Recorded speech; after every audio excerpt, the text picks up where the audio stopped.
The president still calls it a witch hunt. I'm Lisa Brady, Fox News. A White House spokeswoman also saying moments ago he's not aware of any other meetings. She's not aware of any other meetings between top Trump officials and Russians after the uproar over Donald Trump Jr.'s meeting with a Russian lawyer last summer. All of this also coming up at the confirmation hearing for the president's pick to be FBI chief.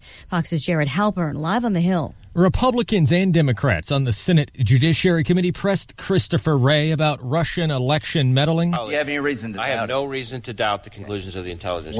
South Carolina Republican Lindsey Graham also asking Wray about a special counsel's investigation into possible campaign collusion with Russia. Do you consider this endeavor a witch hunt?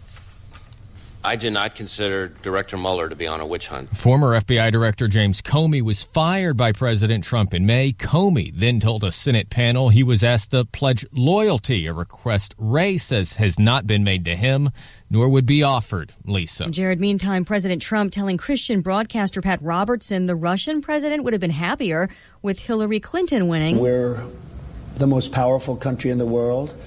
And we are getting more and more powerful because I'm a big military person. That full interview airs tomorrow on CBN's 700 Club. A person of interest back in custody in Pennsylvania as the search for 4 missing men continues. Fox's Gernal Scott with this live. Lisa, Bucks County DA Matt Weintraub says the person of interest in the disappearances of the men is back in custody less than a day after posting bail. We have taken Cosmo DiNardo into custody for a stolen car. A car which is said to belong to one of the missing men. The search for the missing men on farmland owned by DiNardo's family, well, Weintraub says he's confident they'll find something. He did not talk about specific leads they are following. Lisa. Thanks, Gernal. Fox News, fair and balanced. Hi, I'm Jay Farner, CEO of Quicken Loans. Every day people ask me, can I still take advantage of today's low rates? Is it still a good time to refinance? The answer is yes. Now's a great time to call Quicken Loans at 800-QUICKEN. The rate today on a 30-year fixed-rate mortgage is 3.99%, APR 4.19%. Call us today at 800-QUICKEN or go to QuickenLoans.com. That's 800-QUICKEN. Call for cost information and conditions. Equal housing lender. Licensed in all 50 states. NMLSConsumerAccess.org, number 3030. Home isn't just a place. It's a feeling that you're safe to enjoy the things that matter most. ADT lets you take that feeling with you. Whether you're at home, your business, or online, we help keep you safe. With security systems, home automation, alarms, and surveillance. So you can feel at home wherever you are. Go to ADT.com to get that feeling for less than $1 a day. ADT. Home. Safe home. A man is now accused in a bombing suspected as terrorism at first. Benjamin Roden was arrested Tuesday at a South Tulsa apartment complex after a bomb squad was called in as a precaution. This follows Monday night's explosion outside an Air Force recruitment center in nearby Bixby. Is this Tulsa? Is this Tulsa, Oklahoma? It's crazy. The center was closed at the time, so nobody was hurt, but the front door was blown off. The pipe bombing was initially considered a possible act of domestic terrorism, but the FBI is no longer investigating it as such. Roden is facing charges of possession of explosive materials and destruction of government property. Dave Anthony, Fox News. A Texas doctor could face life in prison if convicted of killing patients. Federal prosecutors say Dr. Howard Greg Diamond wrote unnecessary prescriptions for powerful drugs that contributed to the overdose deaths of at least 7 people over 4 years. But this longtime patient who's been seeing the doctor for his chronic pain telling Fox affiliate KXII, "This doctor is one of the best pain management doctors in this area. The man does not deserve what is going on." Dr. Diamond arrested this week on charges that include conspiracy to distribute controlled substances and money laundering. The indictment alleges Diamond conspired with others to prescribe drugs including hydrocodone, oxymorphone, and methadone without a legitimate medical purpose. Fox's Lillian Wu. All U.S. citizens flying abroad may eventually have to have facial scans as part of airport security. Right now, non-immigrant foreigners entering the U.S. have photos and fingerprints collected, and Congress previously agreed to extend that to face scans when they leave, aimed at keeping better track of those who overstay visas. But Homeland Security now says for that program to work, U.S. citizens should also have facial scans. Record close for the Dow, up 122 at the closing bell to 21,531. I'm Lisa Brady, Fox News Radio.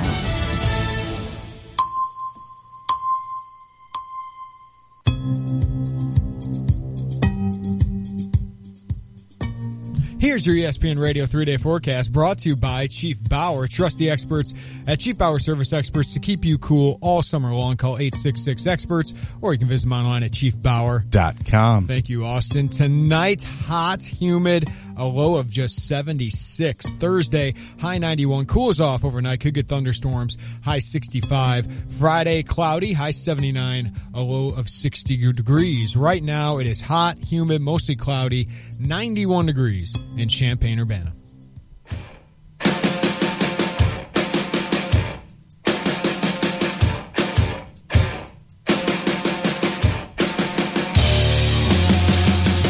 And it is the Tay and J Show, ESPN Radio 93.5. We got a rotating cast of characters on what is probably the slowest week of sports of the year, but we have you covered. Yesterday we talked a lot of basketball, Big Ten basketball and Illini basketball. Today we'll talk a lot of Big Ten football. It's basically our Big Ten West Division preview show. We're going to have a guest from every Big Ten rival: Nebraska, Minnesota, Purdue, Iowa, Wisconsin, and Northwestern, all covered. And alongside me today is Austin Berkland. How you doing, Austin? Good. How are you, Jeremy? Doing phenomenal. Last night's All-Star game, before we get into our Big Ten preview, we'll start with Chris Heddy from Nebraska. He's the Nebraska beat writer for Land of 10, and we'll talk Minnesota this hour with Ryan Burns of Gopher Illustrated.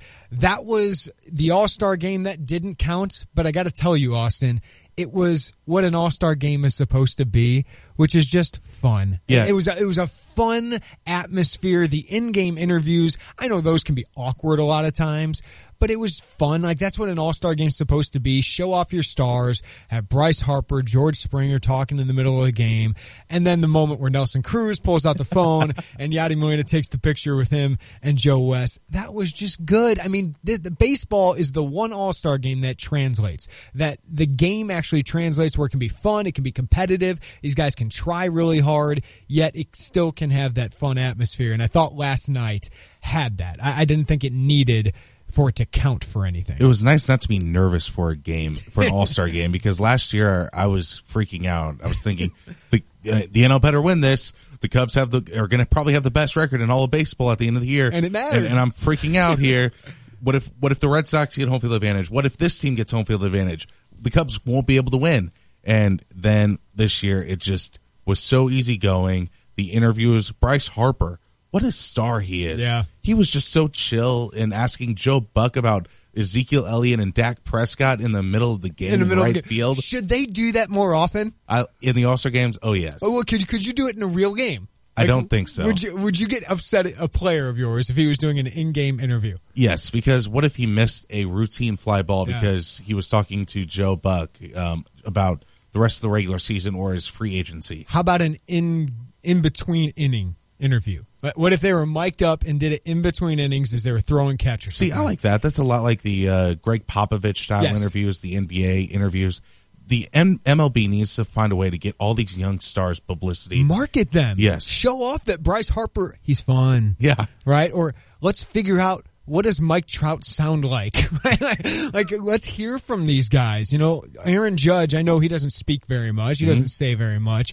But just giving that personality, that's what I think this All-Star Week is all about. It doesn't need to be about home field advantage, and it shouldn't be about home field advantage. The Indians didn't deserve it over the Cubs last year, but it seemed to actually help the Cubs that they were only at home for 3 Kyle games. Schwarber for the DH. It probably helped the Cubs that they were only at home for 3 games last year. But that was just a fun atmosphere last night. That's what an All-Star game's supposed to be. The Joe West photo is going to live on forever. That's a legendary moment. That's like the John Kruk putting his batting helmet on backwards with Randy Johnson pitching because he was so nervous in the box. Yeah, it was so much fun. And then you got good baseball. And it's a reminder, even though home runs are back and much higher rate than they've recently been, pitching in baseball is not an issue, especially when these guys only throw 1 or 2 innings. It is for the Cubs, though. And that's the sad thing, is like the Cardinals, who are tied with the Cubs for second 43 and 45 in the NL Central. They kind of showed how you do it in an All-Star game, unlike the Cubs, right? You had Carlos Martinez with 4 strikeouts in 2 innings. Yadi Molina hits a home run. That was another cool moment. The old man acting like a kid out there. That's what baseball's supposed to be. But then Wade Davis comes on and serves up the game-winning home run to Robinson Cano. I did not realize Robinson Cano already has 2 homers off Wade Davis in his career. That is Wade Davis, who never gives up home runs, has a guy that has multiple home runs off of him. That showed to me, Madden, don't put Wade Davis in right now. But again, it doesn't mean anything. So it was an awkward moment for Cubs fans because we're just like, oh, here's another hit. Here he goes again. 2017, just not the Cubs' year after 2016 was. But were you rooting for the Cardinals? Were you still rooting for the Cardinals to do well? I root for the Cardinals in the All-Star game, unless you were Adam Wainwright, whenever it did matter, him serving up meatballs to Derek Jeter because it's his last All-Star game. Right. But other than that, I've cheered for every Cardinal in All-Star games. It was really almost surreal for me to see Avi Garcia in an All-Star game because, to be honest with you, I don't think he deserved to be in an All-Star game. It's just he was a White Sox and they needed a White Sox representative. I really don't like that rule, but still, it was kind of cool to see a guy who we were kind of writing off for dead, and that was a big bust. Not that we gave up a lot. We gave up an old Jake Peavy to get Avi Garcia, who has at least been in the major leagues for a couple years. But to see him in an All-Star game and to hit a rope, even though it was caught, that was kind of cool. It's like that had to be such an awesome moment for a guy who's only had struggles to be there with all those stars in the AL. That was really cool to see. And it kind of took me back to when I was a kid, and I was like looking forward to seeing whether it was Frank Thomas or Albert Bell or Maglio Ordonez. That's what you have an All-Star game for, is for a lot of these kids to see it, and also for these guys to have the opportunity to be a showcase game. With all these young baseball players, it felt like one of those All-Star games before Interleague became really prevalent in the second to latest collective bargaining agreement, because you saw unique matchups. You saw Andrew Miller versus Cody Bellinger at one point in the ninth inning. You saw Joey Votto versus Andrew Miller. I know that's Ohio thing, but and Votto walked because that's what Votto does. It was just so interesting seeing these different matchups with all these young players, because you don't see these matchups at all in the regular season. Yeah. It's not like you're seeing Randy Johnson take on Derek Jeter for the 5th straight All-Star game. And that's the point, right? That's the point, is to see the best against the best in a fun atmosphere. Yeah. So I think for baseball, that was a success last night. I know the ratings weren't that high compared, it was a little higher than last year, but I think the atmosphere of it, and just you saw that young talent out there. Sano, Judge, Altuve, Correa, George Springer. The Astros are loaded with it. Lindor. It was a fun atmosphere. And baseball is really healthy. I know it's not going to dominate the news cycle nationally like the NBA does right now, and the NFL will in a month or so. But regionally, I think baseball is just as good as it's ever been. Yeah, and this leads back to the bad season that the Cubs are having. I love seeing baseball in the spotlight like it was last night, but they didn't see Anthony Rizzo. They didn't see Chris Bryant. They didn't see Javi Baez do these tags. It just felt kind of incomplete for this Cubs fan's heart because we saw it all last year. Yeah, we're the young talent here, and they're being overshadowed by everything else that's happening in Major League Baseball, and that's due to impact in part in and of themselves. Yeah, for not playing well, and the fans didn't vote him in. Yeah, right, because they really didn't deserve to be there. Rizzo and Bryant deserve to be all-stars. Like, if they were in the AL, they deserve to be there over Avi Garcia. But it's just been a weird half year, and that's why you and Nathan, who are sitting here before this show, and you're just sitting here trying to think of trades. Yeah, like who are we gonna get? Because that's the story for the Cubs. Not that I think a trade changes this team completely. They do need to add an arm or two or three if you add a bullpen guy, but they're gonna make moves. But most importantly, you need guys like Addison Russell, you need guys like Kyle Schwarber to bounce back, because if they don't do that, it really doesn't matter what move. The answer is definitely an internal solution, and that's guys playing up to their potential and not faltering. But the outside moves definitely need to be made, because Eddie Butler's potential is not that high, and Mike Montgomery's isn't that high. But you need guys like, even if it is a Justin Verlander, guys that have done it and will do it again in the Major League Baseball, and those types just won't do it. So you had your guy yesterday. You said Michael Fulmer is your number one target. Your other two, Verlander was 3. And Verlander was 3. Number 2 was Marcus Stroman. Nathan, do you got the mic over there? Can you pull that down? You had J.A. Happ, I think, was your guy last week. Have you changed? Are you looking for more guys? See a realistic possibility of it being J.A. Happ. We talked earlier about what the Cubs would have to give up for Justin Verlander, or I looked at the Tribune and they were looking at who's the other Tigers pitcher right now. Daniel Norris? Maybe. They were talking about dealing Schwarber just for a Fulmer and Norris are the guys we're talking about. I see a rotation pitcher being something the Cubs need to get rather than signing some big ace and giving away all the talent they have going for them right now. Yeah. I think they will make a smaller move. Mm-hmm. I don't think they're going to give up the farm. I'm not, unless it's Jose Quintana. I don't think I want to give up Eloy Jimenez. No, he is a absolute stud. He's in the top 5 prospects now in all of baseball again. Or if it's a guy like Fulmer or Marcus Stroman. Yeah. And I just don't think Fulmer or Stroman will be available. I think you're going to have up so much for those guys. Quintana would be the guy who makes sense, but I just don't see it happening. No. I can see them making 2 smaller moves and just getting 2 guys who can be your 4 and 5 guys. Maybe they get Happ and Verlander potentially instead of blowing it all on an ace. Detroit's in a weird spot right now because they have huge contracts with Verlander, Upton, Miggy Cabrera, JD Martinez is coming off the books. They do have some young talent, but they are so cash strapped right now and they don't have a good farm system. So I think, when it comes to Verlander, they're going to try and get a haul.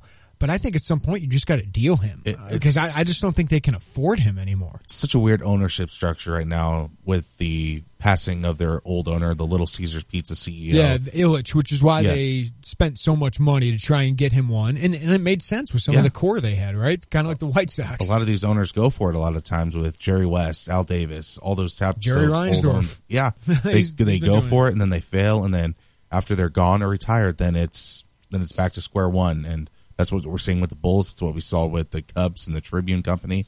Ownership can affect a lot of things in baseball and even more than the other sports. Do you feel the Cubs have as much urgency as fans have? Do you think Theo and Jed feel like this year they have to make those moves, or do you think they'll be more patient than us fans? I think they're way more patient than the fans are right now just because of all the free agent signings that can happen in 2 years and next year, that they're thinking, maybe if we miss the playoffs 1 year, then it won't hurt us because we'll win maybe back-to-back World Series in 2018 and or just winning divisions, right? Yeah, But, they are still in such a position this division's so vulnerable. It's not like they have the Nationals in their division. On the other side, I see like a team like the Astros, and I don't understand why they wouldn't be super aggressive. I love that the Cubs went and addressed their biggest need last year, which was closer. They got the guy, helped them win a World Series. The Astros, I think, need one more guy, starting pitcher that they can rely on every 5th day that's going to be there. They have some good depth. They have some good talent at starting pitcher, but McCullers is constantly hurt. Keuchel's been hurt a lot this year. You got young guys like Martez, David Paulino, who have been good, but they're young, and are they going to be the guys you want to rely on in the postseason? I don't understand why they wouldn't be paying the price when they have such a great farm system for a guy like Jose Quintana, because this is why you build up a good farm system is you bring up the talent, and then when you have all these guys who are in single A, double A, use those as pieces to build up your winner and go for it when you have the chance. The Astros, this is their year. And these Astros young players are blocked for years to come too. It's not like that they're going to see, we have this need for next year coming up. Springer ain't going anywhere. No. Correa ain't going anywhere. You only have to worry about Beltran, and that's the only thing. These guys are expendable at this point for Jose Quintana. Yeah. A guy that's going to be in your rotation for the next 4 years, and you can sign him again because guess what? You have the money in Houston to buy a new player. Yeah. So we talked a little baseball to start the show, but the rest of the show we're really going to focus on Big Ten football. Media Days is just a week and a half away. It's hard to believe. We have training camp starts at the beginning of August for Illinois, and we will focus at Illinois later on in the show in the 5 o'clock hour. But we're going to have a guest on from every Big Ten West Division rival. We're going to start with Nebraska coming up. Chris Heddy, Nebraska beat writer for Land of 10. Interesting year for them as Mike Riley, this is his 3rd year, but this is where the offense shifts from Tommy Armstrong Jr. to a transfer they're really excited about, kind of like Illinois was with Wes Lund, Tanner Lee, who's from Tulane, more of a pocket passer. They're transitioning to a 3-4 defense under Bob Diaco, who's the former UConn head coach, but they have a tough schedule. They go to Oregon, at Penn State, they host Ohio State. Interesting year of transition for Nebraska. What are the expectations for Mike Riley? That's a good question for Chris. And I'm wondering, fans did not like what happened that first year. Last year went 9-4 though. So I think, if he's an 8-4 team, 7-5 this year, I don't think fans are jumping off the cliff because I think he's a likable guy. Yeah. And Nebraska, that's a big. They like that. They want nice guys as opposed to what they had before him. Minnesota's an interesting case. We'll talk with Ryan Burns, Gopher Illustrated at 3:45. A lot of sayings, kind of like Beckman a little bit. There's a lot of sayings with PJ Fleck, but there was a lot of success at Western Michigan. But Beckman was very successful at Toledo. But Fleck, there's a lot more confidence in him, given what he's done at Western Michigan, the championships he won there, and what he's done in recruiting. So a little bit of a higher football IQ, I would say that too. Ryan Burns, Gopher Illustrated, will break that down. We'll also talk Purdue with a new coach. Jeff Brom comes in there, a former Illinois assistant who I think highly of. Recruiting, they're not setting the world on fire, but Brom seems like one of those system guys that they needed at Purdue. Just a good, smart football coach, the Darrell Hazel era. We could talk about Tim Beckman, how much turmoil there was. Darrell Hazel, there just never was anything good that came out of that. We'll also talk with Derek Young, Hawkeye Insider. Iowa kind of going under the radar this year after losing a lot, but every time you do that with Iowa, it feels like that's the chance they have for a big year. Yeah, they'll win 10 wins. They'll get 10 wins this next year with a new quarterback after C.J. Beathard and be just fine. Yeah, we'll talk Wisconsin with Jesse Temple. They are by far the favorite yet again. We go through coaches. Barry Alvarez, then you had Brett Bielema, Gary Anderson, and now Paul Chryst, and nothing changes. Just dudes. It's dudes as coaches. Same team, and it feels like they're more Wisconsin than ever with Paul Chryst. So they have a change in defensive coordinator for a second straight year. Jim Leonard takes over for Justin Wilcox, who's now the Cal head coach. We'll talk to Jesse about them, how good that Wisconsin could be. Their schedule is pretty favorable as well. They don't play Ohio State or Penn State. And then we found a Northwestern beat writer. We had to go to the student newspaper, though. It's a weird dynamic, Austin, where you have a great athletic program in one of the country's biggest cities, but the alumni base is so small and readership and interest in the programs is so little that besides Teddy Greenstein of the Tribune, who covers a lot of things, there's really not a daily beat writer, somebody who covers them all the time. So we had to get Ben Pope, the Daily Northwestern summer editor, up there. There really is there's not really anybody that wants to stick around and cover them too. They're just There's not a lot of money in it. Yeah, they just go elsewhere. So I'm wondering, I want to ask Ben from the student perspective, like how much students are actually getting into this? Because think of how good that athletic program is right now. I mean, there's certain programs that are always good, lacrosse, women's lacrosse with them, but football with under Fitz has been consistently great or good. And then you've had basketball rise like it has. Their new lakefront facilities are beautiful. Yeah, so, I can't wait to see that be built. Yeah, it's a game changer, I think, for them. But that alumni base, yet again, is just so small that it just seems like people don't get into them so much. So if you want to weigh in, you can call us on the Jupiter's The Crossing phone line or text the Cheap Hour text line at 217-359-2255. That's 359-2255. You can follow us on Facebook and Twitter. Just search Tay and J Show. I tweet at J Warner Scout. Austin? I'm at AB1132. He's a good follow. You should do that. Download the WSJK app. Watch us live on YouTube. You can also get our podcast at espncu.com or find us on iTunes. That's all powered by GTPS Insurance. You heard from Nathan DeHaan. He's interning today. Maddie Bunton as well. If you want to weigh in, text 359-2255. We'll start our Big Ten West preview coming up next with Chris Heddy, Nebraska beat writer for LandOf10.com. An ESPN Radio Mike and Mike Extra Point with Ian Fitzsimmons and Mike Golick. More on Aaron Judge and what we saw last night. How about this tidbit from Darren Ravel, Golick? He and Cody Bellinger, outstanding rookie from the Dodgers, they combined will make just over $1 million this year. You would think a lot of these guys have shoe deals. You'd see them in more shoe commercials. You see the football or you see the basketball guys in shoe commercials all the time. Would that help? Would it behoove the shoe companies to get those guys in more commercials to get them out there as well? And you would think it would help the product as well. But you just don't see enough of the marketing. And it right now in a vacuum, I don't know how it can't be Aaron Judge. He's lived up to about everything you could possibly do. Hitting home runs, playing the field. I mean, it's really impressive what he has done. And last night you wanted to show and you got to show. Hear more from Mike and Mike tomorrow morning on ESPN Radio. When you're hiring for a growing business, you don't need lots of candidates. You need the right candidates. You need Indeed.com. With an algorithm that positions your job post where quality candidates are and screener questions that help you zero in on the best talent. Indeed.com, the site proven through an independent study to deliver 5 times more hires than any other. New users claim your $50 credit for a sponsored job at Indeed.com/credit. Indeed, the world's #1 job site. Terms, conditions, and quality standards apply. I'm KFC's Extra Crispy Colonel, and you're the extra busy regular person who has to make dinner for a family of 4. But you can shirk that responsibility because my Extra Crispy $20 fill-up from KFC contains 8 pieces of freshly double-breaded extra crispy chicken, 4 biscuits, 2 orders of mashed potatoes, and a side of coleslaw for just $20. That'll feed them. KFC, it's extra crispy good. Pricing and participation may vary. Tax and substitutions extra. Baxter's Grill in Champaign serves up classic American cuisine made with the freshest ingredients. And now, all summer long, you can enjoy Baxter's delicious food and ice-cold drinks outside in their spacious outdoor bar and patio. In addition to their signature appetizers and entrees, Baxter's has happy hour specials 6 days a week, including half-price bottles of wine on Tuesdays and $2 Coronas and $4 margaritas on Thursdays, along with live music on Thursdays and Saturdays. Baxter's American Grill, 100 Trade Center Drive in Champaign.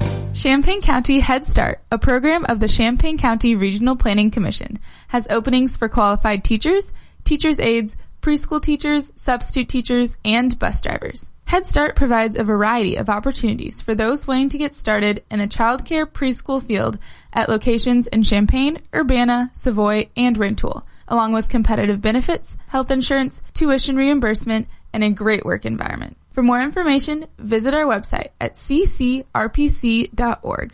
Going on 5 years, Rock's Place in St. Joseph has become the neighborhood sports bar and grill for a lot of folks in the area. Rock's Place is known for their delicious burgers, and they also have great daily food and drink specials. Plus, Rock's has plenty of TVs, so you can keep tabs on the Cubs and Cardinals all summer long. And while you're there, press your luck on one of Melody Music's video gaming machines. For delicious food, cold drinks, and good company, make it Rock's Place, 101 North Main Street in St. Joseph. Find them on Facebook, ROCHS in St. Joseph. When you're heading home, Tay and J are on your way talking sports. Weekday afternoons 3 to 6 here on ESPN Radio 93.5.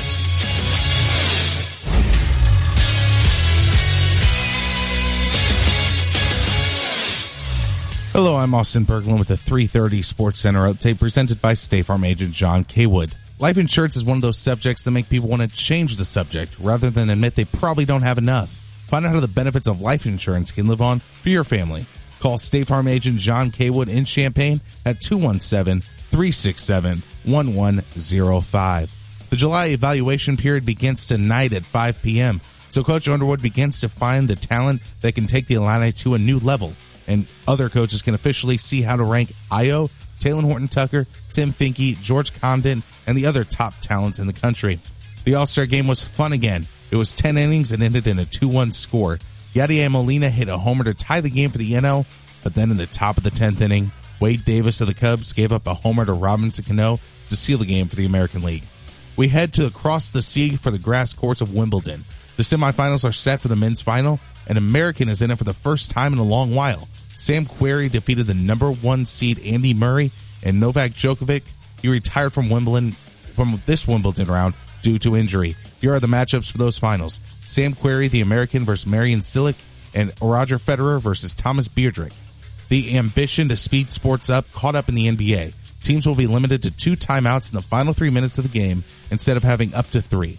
All 4 quarters will have 2 mandatory timeouts after the 7 and 3 minute marks. Also, all halftimes will be 15 minutes, and delay of game penalties will be issued if teams aren't ready to immediately play when intermission ends. And that, my friends, is the Sports Center update.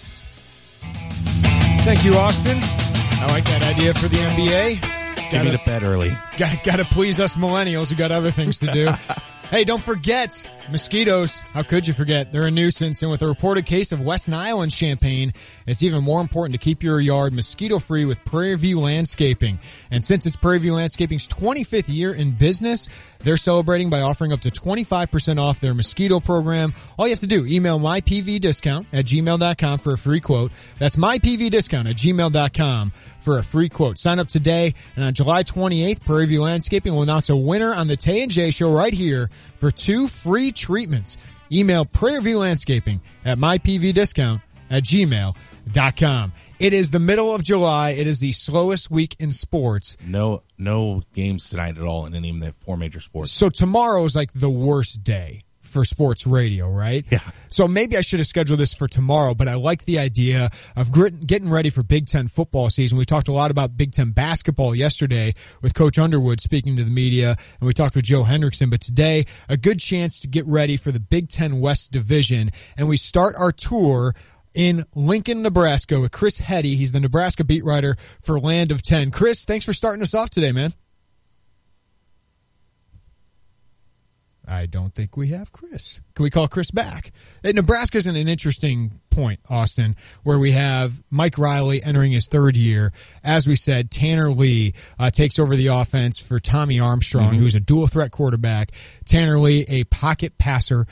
So it'll be interesting to see exactly how they adjust to that. Plus, they have a defense they're adjusting to with a 3-4 with Bob Diaco. So it's an interesting year for them. I mean, it's year 3. You don't think of a lot of transition.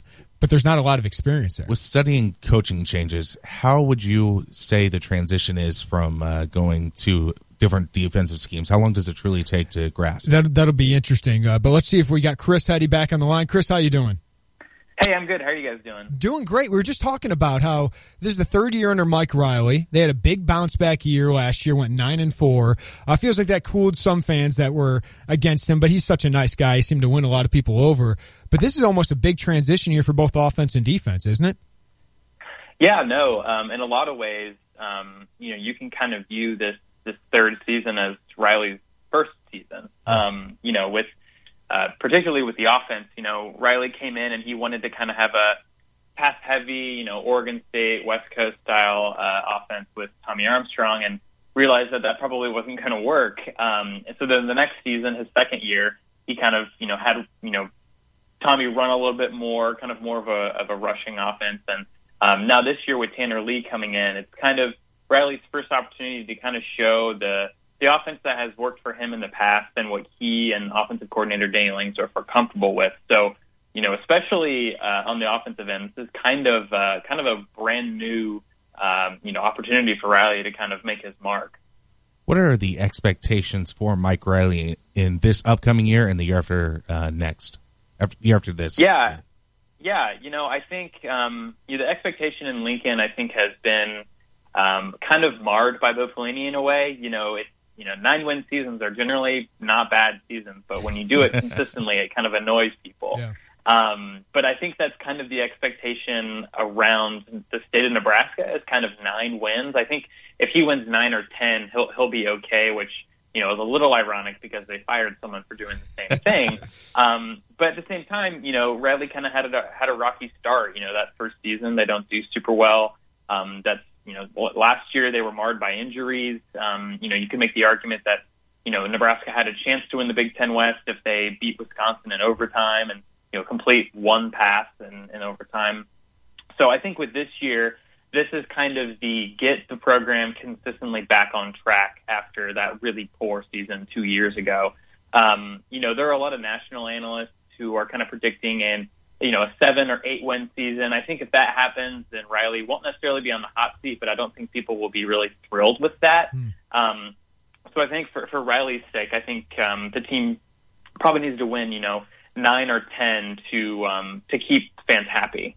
Yeah, Chris, they lost some talent there. I mean, Jordan Westerkamp, an Illinois native, was so good for so long. They've had some really good running backs go through there. Newby was another good one. Tell us a little bit about Tanner Lee. How good is this kid during spring? What do he look like? And then what's around him on offense?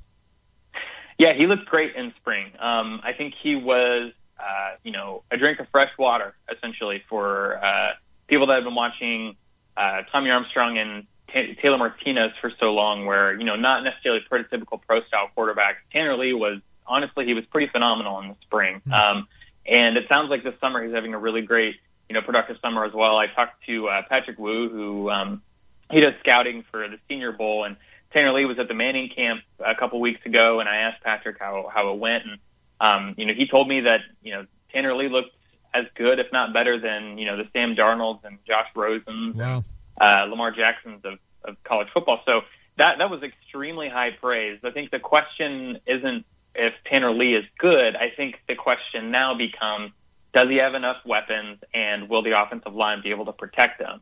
You kind of hit on it, losing someone like Jordan Westerkamp or even, Brandon Riley and Alonzo Moore. That wide receivers room was extremely talented last year. And, this next season they're going to have a couple targets returning. We got Stanley Morgan Jr., who's going to be a junior. He's probably going to be the number one receiver. DeMorne Pearsonell is a really quick slot guy. But other than that, there's a lot of question marks. So it's going to be interesting to see if, Lee can kind of find some favorites. I think that'll be really important. And then the main question, the biggest storyline, to be honest, this offseason has been the offensive line. They did not have a very good spring. Riley has said a few times that he's pretty concerned about their growth, and he really wants to see them, take a step forward. And it's a little concerning considering everyone's returning and they're juniors and seniors. So they're going to need to take a really big step forward, I think, and that might be kind of where the season kind of hinges upon, is if that offensive line can actually protect Tanner Lee. Chris Heddy, Nebraska beat writer for landof10.com. You can follow him on Twitter at Heddy_Chris, getting us started off with our Big Ten West preview. Let's switch to the defensive side of the ball where, as we said, they're transitioning to the 3-4 under Bob Diaco. What do you think of the personnel? I mean, how's the transition going to go? Yeah, it seems like it's going all right. Diaco is completely different than former defense coordinator Mark Banker. And it was a really how that all went down was also really interesting. Mark Banker and Mike Riley have been together for decades, and Mike Riley actually ended up firing him over the phone because he wanted an opportunity to get Diaco into Lincoln the next day for an interview. So that dynamic was a little interesting, but ever since Diaco has set foot in Lincoln, he's been all positive, really high energy. He doesn't give much away at all. Nebraska is switching to the 3-4, but during the spring game, they didn't play a 3-4. They played a 4-3. So there have been a handful of times when the media has been able to watch the 3-4 in its full, and it looks really, really well put together. Nebraska's defensive front is going to be a question. It's just if it's going to mesh the same way, and that's done in the past. And I think honestly the linebacking core is going to be really big too. You've got more of them out there. You've got some senior leadership with Chris Webber, and you've got some young talent with Cedric Young and Marcus Newby. So they definitely have the tools. I think the biggest question that we still don't know is, where does everybody fit? Diaco's 3-4 is very specific. He likes certain body types and certain positions, but he can also kind of mix it up a little bit. So it'll be really interesting to watch in the fall just kind of where people start to fall into positions and who's consistently getting the reps. And I think right now it's more of a question of, where is everybody going to fit rather than will it all fit together? And so that's going to be something that we probably won't be able to see until probably the Oregon game, which is the second week. Yeah. Speaking of that Oregon game, what does the schedule look like for the Huskers? Yeah, so, the beginning schedule isn't, extremely strenuous, and I say that with kind of an asterisk. You've got at Oregon in your second week, which can be a difficult, but Oregon's in kind of a transition year. And so, that game's also in the afternoon, and Nebraska kind of caught a break, that not being a night game, because that, things can get weird, Pac-12 after dark. And so after that, you've got Northern Illinois and then Rutgers, and then Illinois, obviously, is the last weekend of September. The really tough part of Nebraska's schedule comes after that week, though, with you got Wisconsin and Ohio State back-to-back, which Nebraska did last year, but they had a bye week in between. This year they don't. So that's going to be kind of the make or break of the season, I think. After that, you have a couple kind of could be tricky games with Northwestern, Minnesota, and Penn State, and then you finish up the season. You kind of figure out what you're going to do with Iowa, because they put it on them bad last year. And that's kind of, Nebraskans have been walking around pretty embarrassed about that loss for a long time. So we'll kind of see if Nebraska can make up for that. Whether or not that win at Iowa is to get bowl eligible, to remain bowl eligible, or whether it's to win the Big Ten West, that's going to be kind of up for grabs, because this schedule, you can look at it and it's pretty easy, or you can look at it and it can be kind of terrifying. I think it'll just kind of depend on the way the Big Ten season goes, which we all know we can't really predict. Things just get super weird really quickly. Especially in the West. You never know what's going to happen there. Chris, before we let you go, Mike Riley, you think of an older guy, he's kind of just this nice guy. You don't think of a guy who's going to be an ace recruiter, but they seem to be doing really well on the recruiting trail. Yeah, they really are. Nebraska's, they've got 10 commits in the 2018 class right now, and that includes some 4-star wide receivers and some 4-star, cornerbacks. A lot of that has to do with Riley. He's really trying to revamp the way Nebraska recruits. I think when he got the job, I think that was one thing he realized that Nebraska had that Oregon State didn't, was just all these resources for recruiting that weren't necessarily being taken advantage of. He's hired some really good recruiters around him. Dante Williams is a cornerbacks coach who almost primarily recruits in the Los Angeles area and has tremendous connections there. And, Dante's, he's kind of been a direct influence into the recruitment. The game plan is essentially, you bring up a good point. Riley isn't necessarily you wouldn't think of him as, the guy that's got his pulse on like what high school students are into and whatnot. Right. But I think he gives off a really safe vibe for kids that maybe aren't from the Midwest. And that's kind of been the big thing about Nebraska, is how do you get a kid that's from Florida or from California or Texas to move halfway across the country in the middle of nowhere. And I think Riley kind of gives the vibe of, you'll be taken care of here. It's a good way to kind of develop as a person. And, kids are really believing it. And, the other thing is that with this, weird season coming up where it could be, they could win the Big Ten West, or they could win five games. If worst comes to worst and Nebraska wins, 5 or 6 games, I think that recruiting crutch is really going to help Riley, because, it's really hard, I think, to let a coach go whenever you have all this young talent coming in. So, in a way, it probably wasn't on purpose, but in a way it's pretty brilliant, because, Riley probably solidified himself here in Lincoln for a couple years because of the great recruiting classes that are coming in.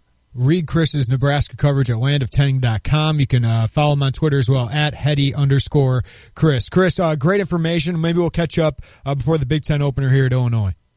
Yeah, definitely. Hey, thanks, guys. I really appreciate it. All right, good stuff from Chris Hetty. Read again his stuff at landoftend.com. Speaking of recruiting, there's a lot of kids starting to row the boat up in Minnesota, Ski-U-Ma. We've heard all these things. We thought the guy might end up here.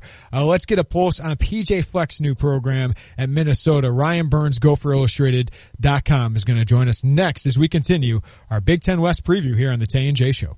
When you hit the brakes in time, but the guy behind you doesn't, get it to Gerber. When your teenager puts the dent in Stu Dent Driver, get it to Gerber. Gerber Collision and Glass. Call 877-7-GERBER. Gerber comes highly recommended. Game Day Spirit, the official fan store of the Fighting Illini at 1422 South Neal Street, is officially closed. In the meantime, continue to get all your Fighting Illini needs online at GameDaySpirit.com or at the fan store on the corner of 6th and Green in the heart of Campus Town. There you can find their large selection of BOGO tees. New to the BOGO deal is the flexibility to mix and match youth sizes with adult sizes. Want to be the first to hear about Game Day's deals and promotions? Follow them on Facebook, Twitter, or Instagram by searching at Game Day Spirit. And you stay up to date on officially licensed Fighting Illini gear from the official fan store of the Fighting Illini. From buyers and sellers inspections before the sale, protect your future with AA Marshall Home Inspection Services. We also provide radon testing with results back in 48 hours. From Champaign to Savoy and Gifford to Gibson City, protect your future with AA Marshall Home Inspection Services. Get more details and schedule your inspection today at aamarshall.net. Hey Cardinal fans, there's still plenty of time to make your trip to St. Louis and Busch Stadium to see the Cardinals play. Why not make it the weekend of July 28th, 29th, and 30th when the Cardinals take on the Diamondbacks? That weekend is loaded with great promotions. It begins on Friday night with the replica 1967 World Series Championship Trophy. You'll take home a version of the trophy that stands at 6.5 inches tall, and it's an item you don't want to miss. Saturday, it's the adult replica 1919 jersey presented by Fabic Cat. Add this throwback jersey to your collection. Then stay in your seat after the game for a fireworks night, also presented by Fabic Cat. Sunday, July 30th, it's a Kids Pocket t-shirt presented by the Pocket Pasta House. This t-shirt is gray with a red pocket, and it also features Fred Bird. That Sunday is also Christian Day at the ballpark. It's the weekend of July 28th, 29th, and 30th. The Cards and the Diamondbacks. Great giveaways. Tickets available at cardinals.com/promotions. There's only one Cardinals baseball. Your four-legged friends need protection too. Pet insurance from Pekin Insurance covers cats and dogs at least 6 weeks of age or older as an enhancement to your homeowner's coverage. Choose between $2,500 or $5,000 worth of coverage for a variety of pet health services. You can even take your pet to the veterinarian of your choice. Learn more at PekinInsurance.com or ask your local agent about how to protect your furry family members. For pet insurance that is beyond the expected, contact Pekin Insurance today. Hi, it's Stevie J. Start your day with me along with Diane Ducey, weekday morning 7 to 9, here on ESPN Radio 93.5.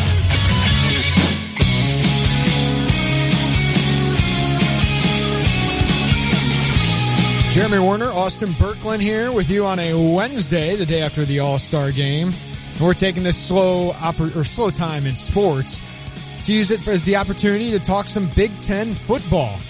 Getting ready for Big Ten football season because it's right around the corner.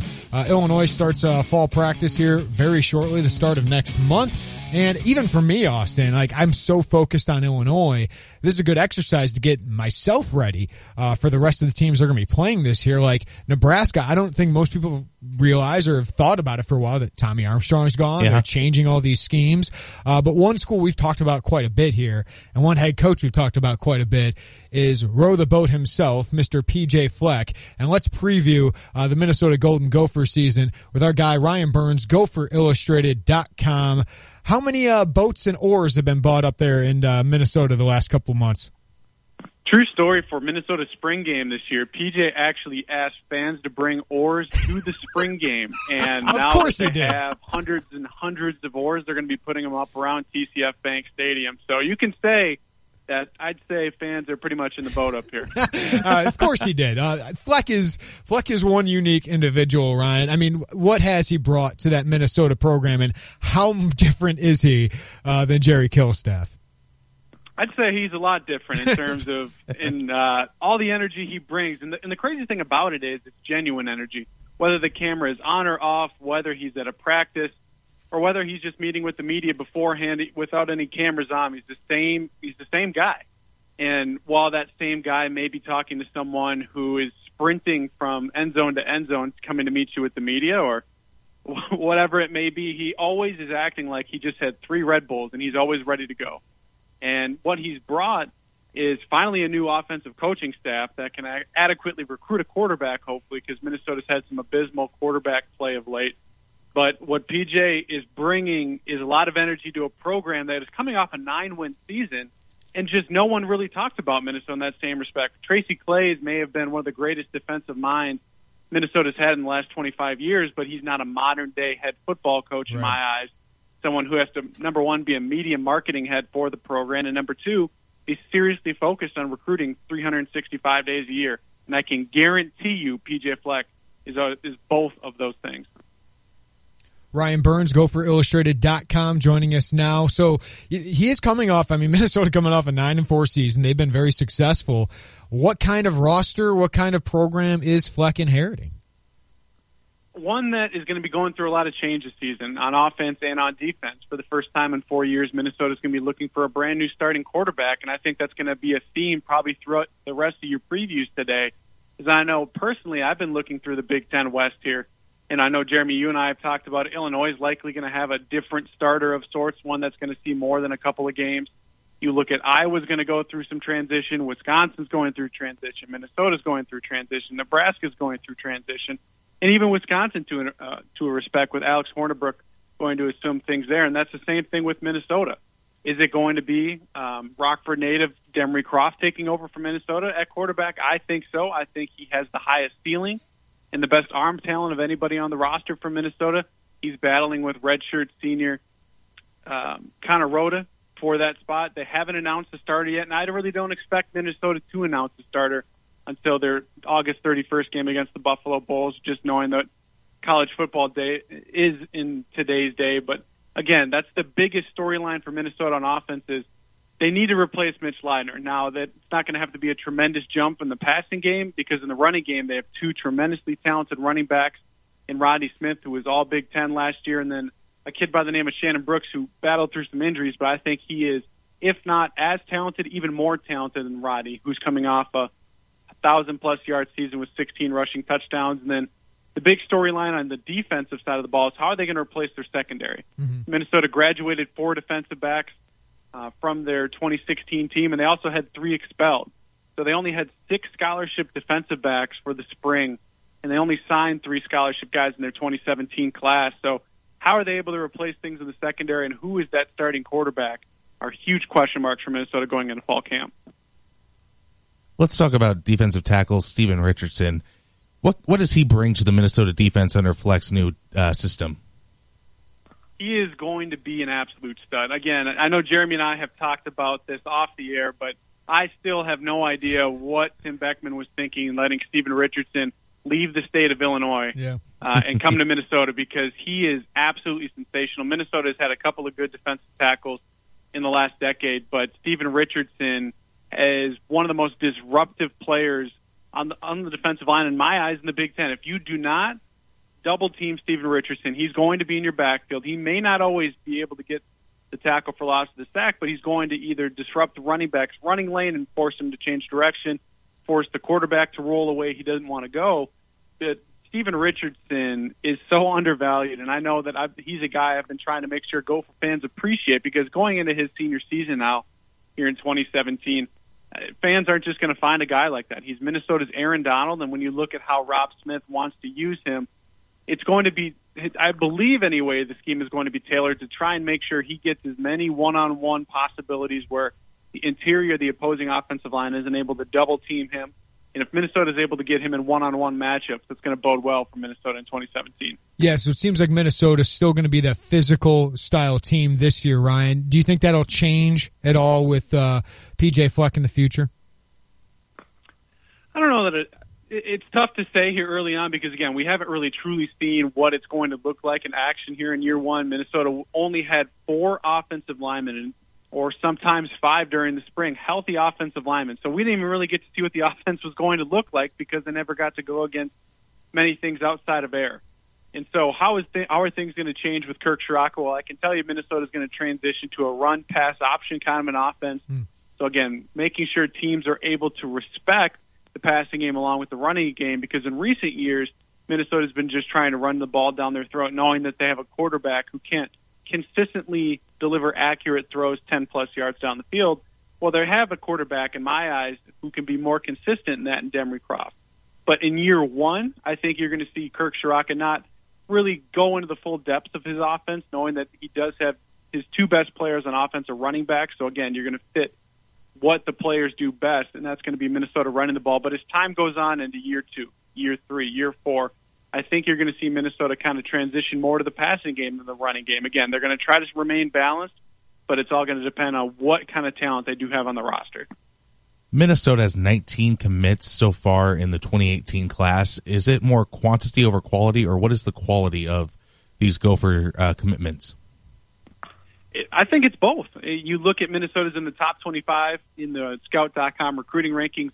Some of that is because they do have 19 commitments right now, but you look at the quality of those players, I'd say at least 80% of them have committable Power 5 offers at the time that they pulled the trigger on Minnesota. In that same respect, they're all mid to high-level 3-stars, and where Jerry Kill and Tracy Clays, they'd like to have that 2-star, low 3-star diamond in the rough guys, air quote, coach them up sort of types.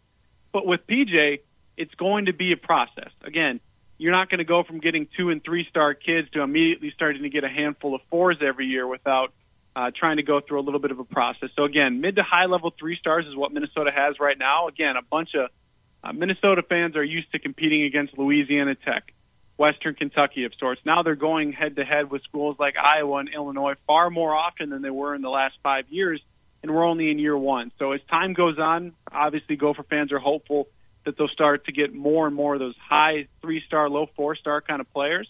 But as far as PJ's first recruiting class, there hasn't been a time in the last decade where Minnesota's been in the top 25 recruiting rankings, so I think this is a pretty good first step. Ryan Burns, GopherIllustrated.com. Before we let you go, what are expectations this year? What would be the measure of a successful season? In my eyes, it's 7-5. I know that Minnesota does have an easier schedule of sorts. You look at their first 7 games, and especially the first 4 in the Big Ten. It's Maryland, Purdue, Michigan State, and Illinois. Again, nothing that really scares you, especially with getting Michigan State and Illinois at home. You get Purdue on the road and Maryland at home. So I think they could easily somehow be 7-0 if everything clicks right, but then things get pretty dicey as you finish the season with Nebraska, Michigan, and Iowa of sorts. So we're only in year 1, and I think 6-6, 7-5 with the amount of question marks that Minnesota needs to answer. Again, we've talked about it. What is the quarterback play going to be like? Can the offensive line take a step up? How does the defensive line hold up? And can they have anything resembling a decent secondary? Because if injuries hit in the secondary, Minnesota's season could be derailed pretty quickly in a hurry. So we're going to have to see, but 6-6, 7-5, I think that's absolutely realistic for the Gophers this fall. Ryan Burns covers Minnesota for GopherIllustrated.com. You can check out his coverage there. You can follow him on Twitter at Ryan Burns MN. Ryan, always appreciate the time. We'll see you soon, man. Talk to you soon, Jeremy. All right, good stuff with Ryan Burns, GopherIllustrated.com. That program in Illinois are going to be so interesting to watch, the parallels, just how they operate on different tracks, because Lovie Smith and PJ Fleck, their approaches to everything could not be more different. No. PJ Fleck is the perfect millennial coach. Kids get excited about him or they don't like him, right? So it seems like he's going to get those certain kids. Lovie Smith's going to get a different type of kid because Lovie Smith's laid back. He's more professional style. Just the dynamic of how they recruit and how they have on-field success.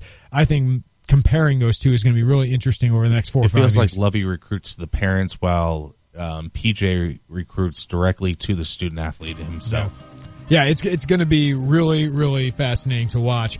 Another program that Illinois is going to have to watch, Jeff Brom, another guy we've talked about that could have been an Illinois candidate the last couple of years. Well, he's now at Purdue. Mike Carmen, Journal and Courier, is going to join us next to preview Purdue. Are they going to be favored over Illinois this year? A lot of people picking them over Illinois. And then we'll talk Iowa Hawkeyes with Derek Young from Hawkeye Insider. Our Big Ten West Division preview continues on the Tay and J Show. Law enforcement official of the month this month is Pete Melankovic, and he's relatively new in the U of I police force. What has been your favorite aspect of your work? The camaraderie. That's something I missed right away out of the Marine Corps. I got out, and for a year I was like, I'm going to find a nice, easy job, nice apple pie life, just enjoy the family time. And then something was missing. And after that year, I started getting antsy again. When my daughter brought that up, I was like, all right, this is what I'm missing in my life. Being able to work with those officers, the way we come together and attack things with teamwork. Just the men and women on that department, being part of that brotherhood and sisterhood. Yeah. It's amazing. And you graduated here. Graduated from in here. What? I graduated in sociology. Awesome. Yeah. You have to be able to read people. Yeah. So now you can use that. Yep. Well, Pete, I'm so glad you came out. Congratulations. Thank you for what you do. Thank you, sir. It's an honor to be here. Brought to you by SK Exteriors. Their website, callsktoday.com.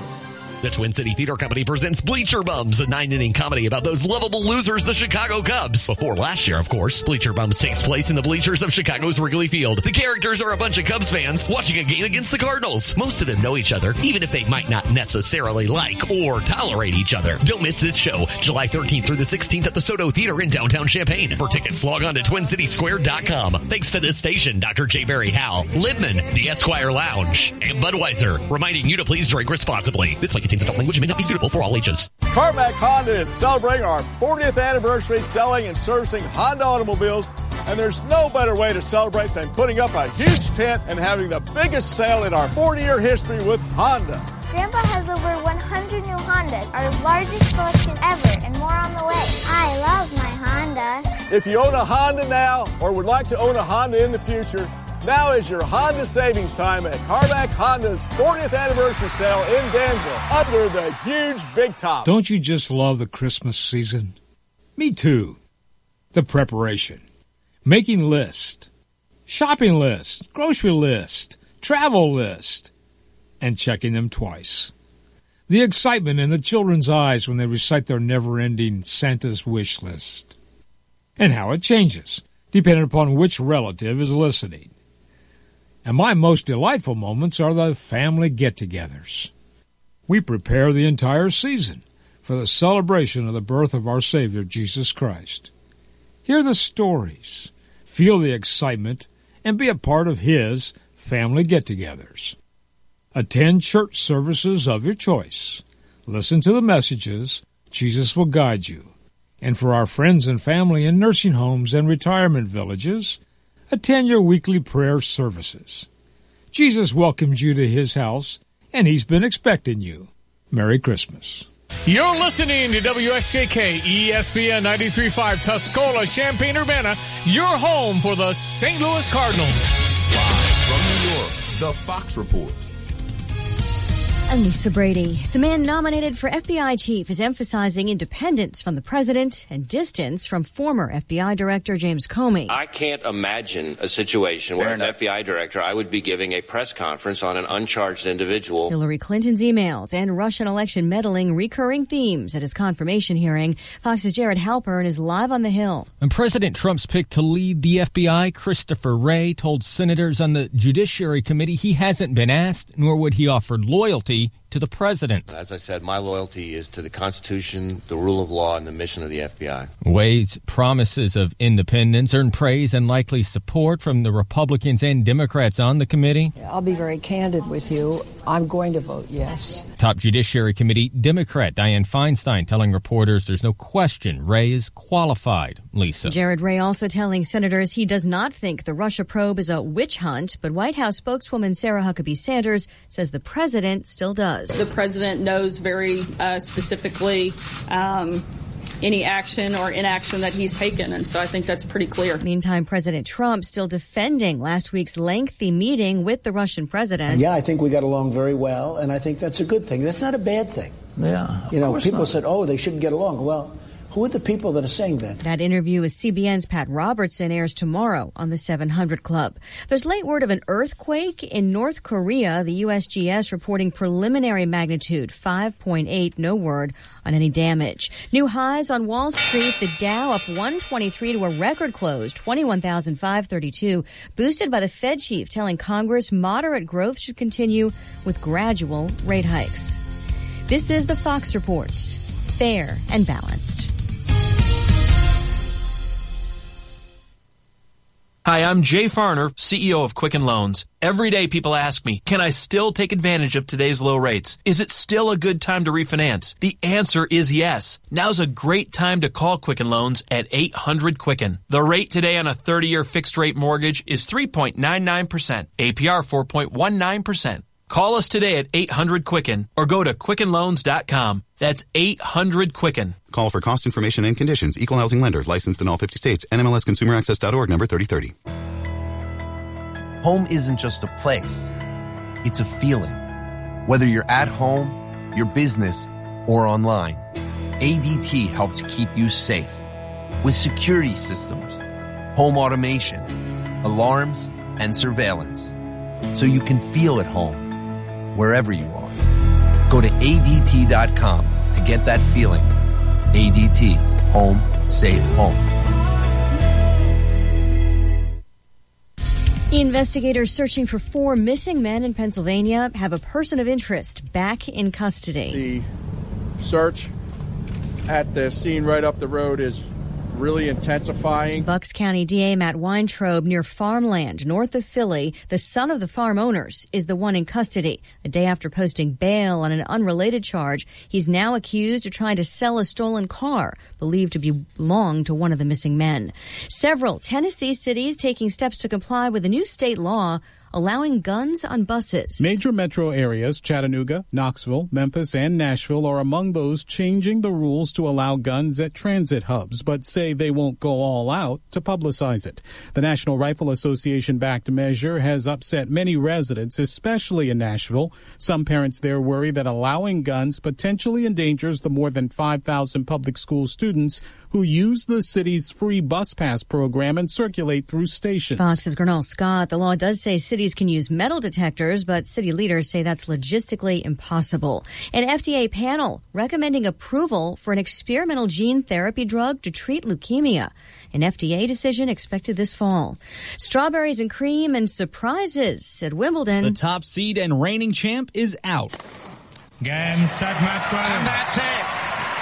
that it should finish on a huge query ace. Clip courtesy of ESPN. Andy Murray will not repeat as Wimbledon champ after falling in 5 sets in his quarterfinal match against Sam Querrey. He will face Marin Cilic, who defeated Gilles Mueller in 5 sets Wednesday to advance. Fox's Matt Napolitano. Querrey becomes the first American man to make it to a Grand Slam singles semi in 8 years. 3-time champ Novak Djokovic is also out, sidelined by injury. So Tomas Berdych moves on to face 7-time champ Roger Federer. I'm Lisa Brady, Fox News Radio. Here's your ESPN Radio 3-day forecast brought to you by Chief Bauer. Trust the experts at Chief Bauer Service Experts to keep you cool all summer long. Call 866-EXPERTS or you can visit them online at chiefbauer.com. Tonight, a low of 76. Tomorrow, hot and humid to start off, high 91. Thunderstorms roll in, bring some cooler air, a low of 65 overnight. Friday, cloudy, cooler, high 79, a low of 59. Right now, mostly cloudy, 90 degrees in Champaign, Urbana.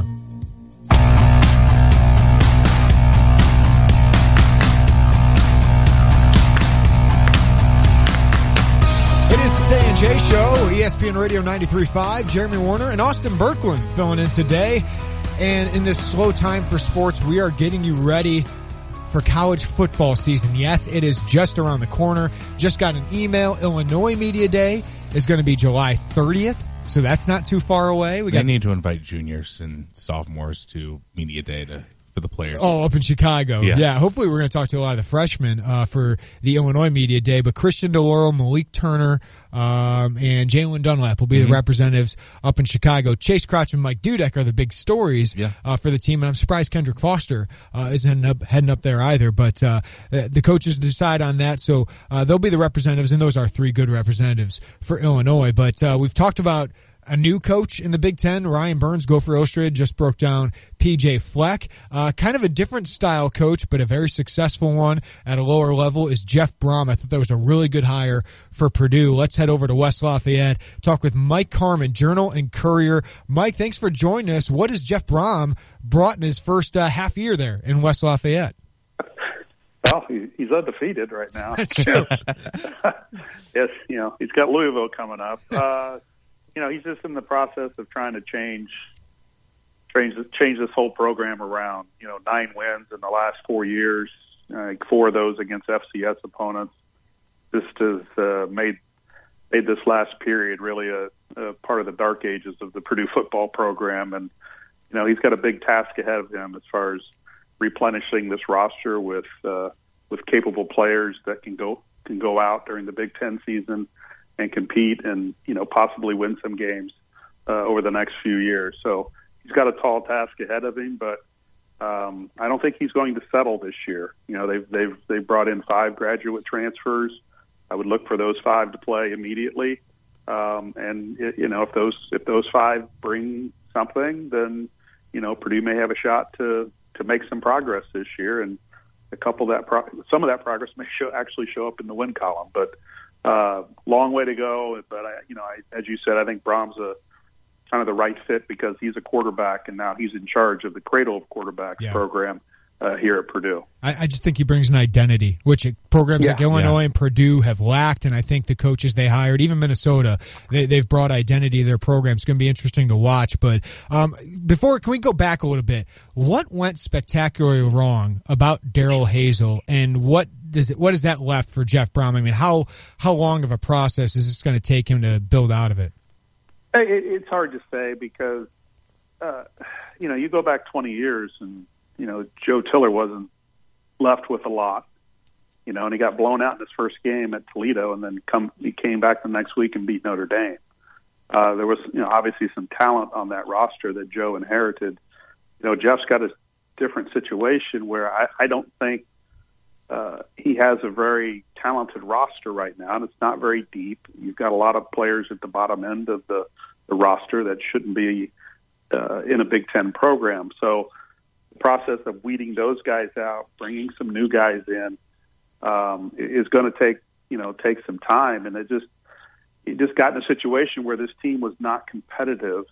And after they made the coaching change midway through last season, the guys played better at during spurts and played longer into the second half, but it just still wasn't enough. And I think, Brahms got to pick up the pieces from kind of what's left over here and try to mold this thing into a functional program that is competitive every Saturday, and then you're not eliminated by halftime, and you have fans want to stick around into the second half and see what you're going to do. And I think we'll get an early indication of that in the very first game against Louisville, because Louisville's a heavy favorite, and the game, based on the odds makers, shouldn't be competitive in the second half, and we'll see how these players handle, potentially being down and still playing hard and still fighting. And I think that's the thing that he has to bring out of these players, that you do it for 60 minutes or maybe you don't do it at all. How much more can David Blau improve under Jeff Brom? Oh, tons. He had a great year last year from yardage standpoint, touchdown standpoint, but he also led the league in interceptions. And interceptions are not solely on the quarterback, and not everyone was his fault. He's playing from behind a lot. He has to try to force throws, make things happen, but there's little things like his footwork. He dances around too much in the pocket. And I think Brom's offense is going to be no huddle all the time, fast paced, make quick calls, get the ball out of your hands, and go on to the next play. And I think David can potentially thrive in that. Now you have to have somebody to throw to, and that's a question mark with this team. And then he's got to get protected, and that's another question mark with this team. But I think Blau can take several more steps, and how much he improves this year will be really interesting to watch, especially with a guy like Jeff Brom, who played the position, who knows the position, and can really, maybe push Blau into another level. Mike Carmen covers Purdue for Journal and Courier. You can follow him on Twitter at Carmen_JC. Mike, I'm looking at Phil Steele's preview, and he has a couple of Illini in the third and fourth All Big Ten teams. Just two Purdue guys I see in the top four teams, and both are on the fourth team. I mean, who are some of the guys you think can break out? And Markel Jones had a nice year last year. Who are going to be some of the names that other teams are going to fear a little bit? Well, staying with the running backs, you got to remember DJ Knox is coming back. He missed all of last year with an ACL injury, so that's a bonus. Yep. And actually, running back is one of their deeper positions where you have Jones, you have DJ Knox, Terry O'Fuller, Richie Worship, among other guys that'll probably rotate through there. On the defense, your linebackers is probably one of their deeper positions with Juwan Bentley, Marcus Bailey, Danny Izichukwu, and then they've added a grad transfer from Western Kentucky who actually played for Brom last year into that mix.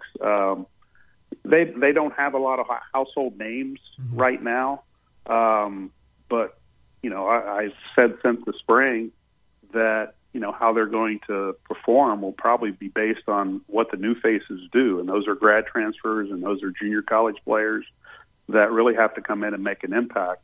And therefore, I think by the middle of the season, if they're having any success, I think these newcomers are going to turn into the face of this program.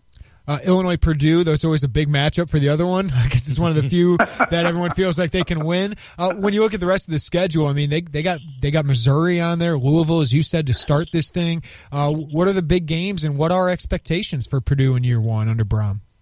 They're all big games for Purdue.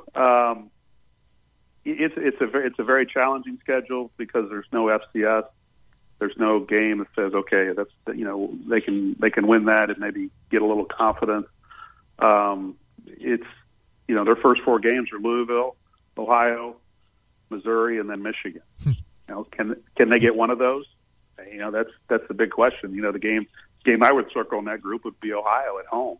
That's one of those Friday night games that if you're not too banged up coming out of Louisville, but you might have a chance to maybe get that one. But they're going to get in the Big Ten, and it's always difficult in the Big Ten. They have enjoyed some success against Illinois recently.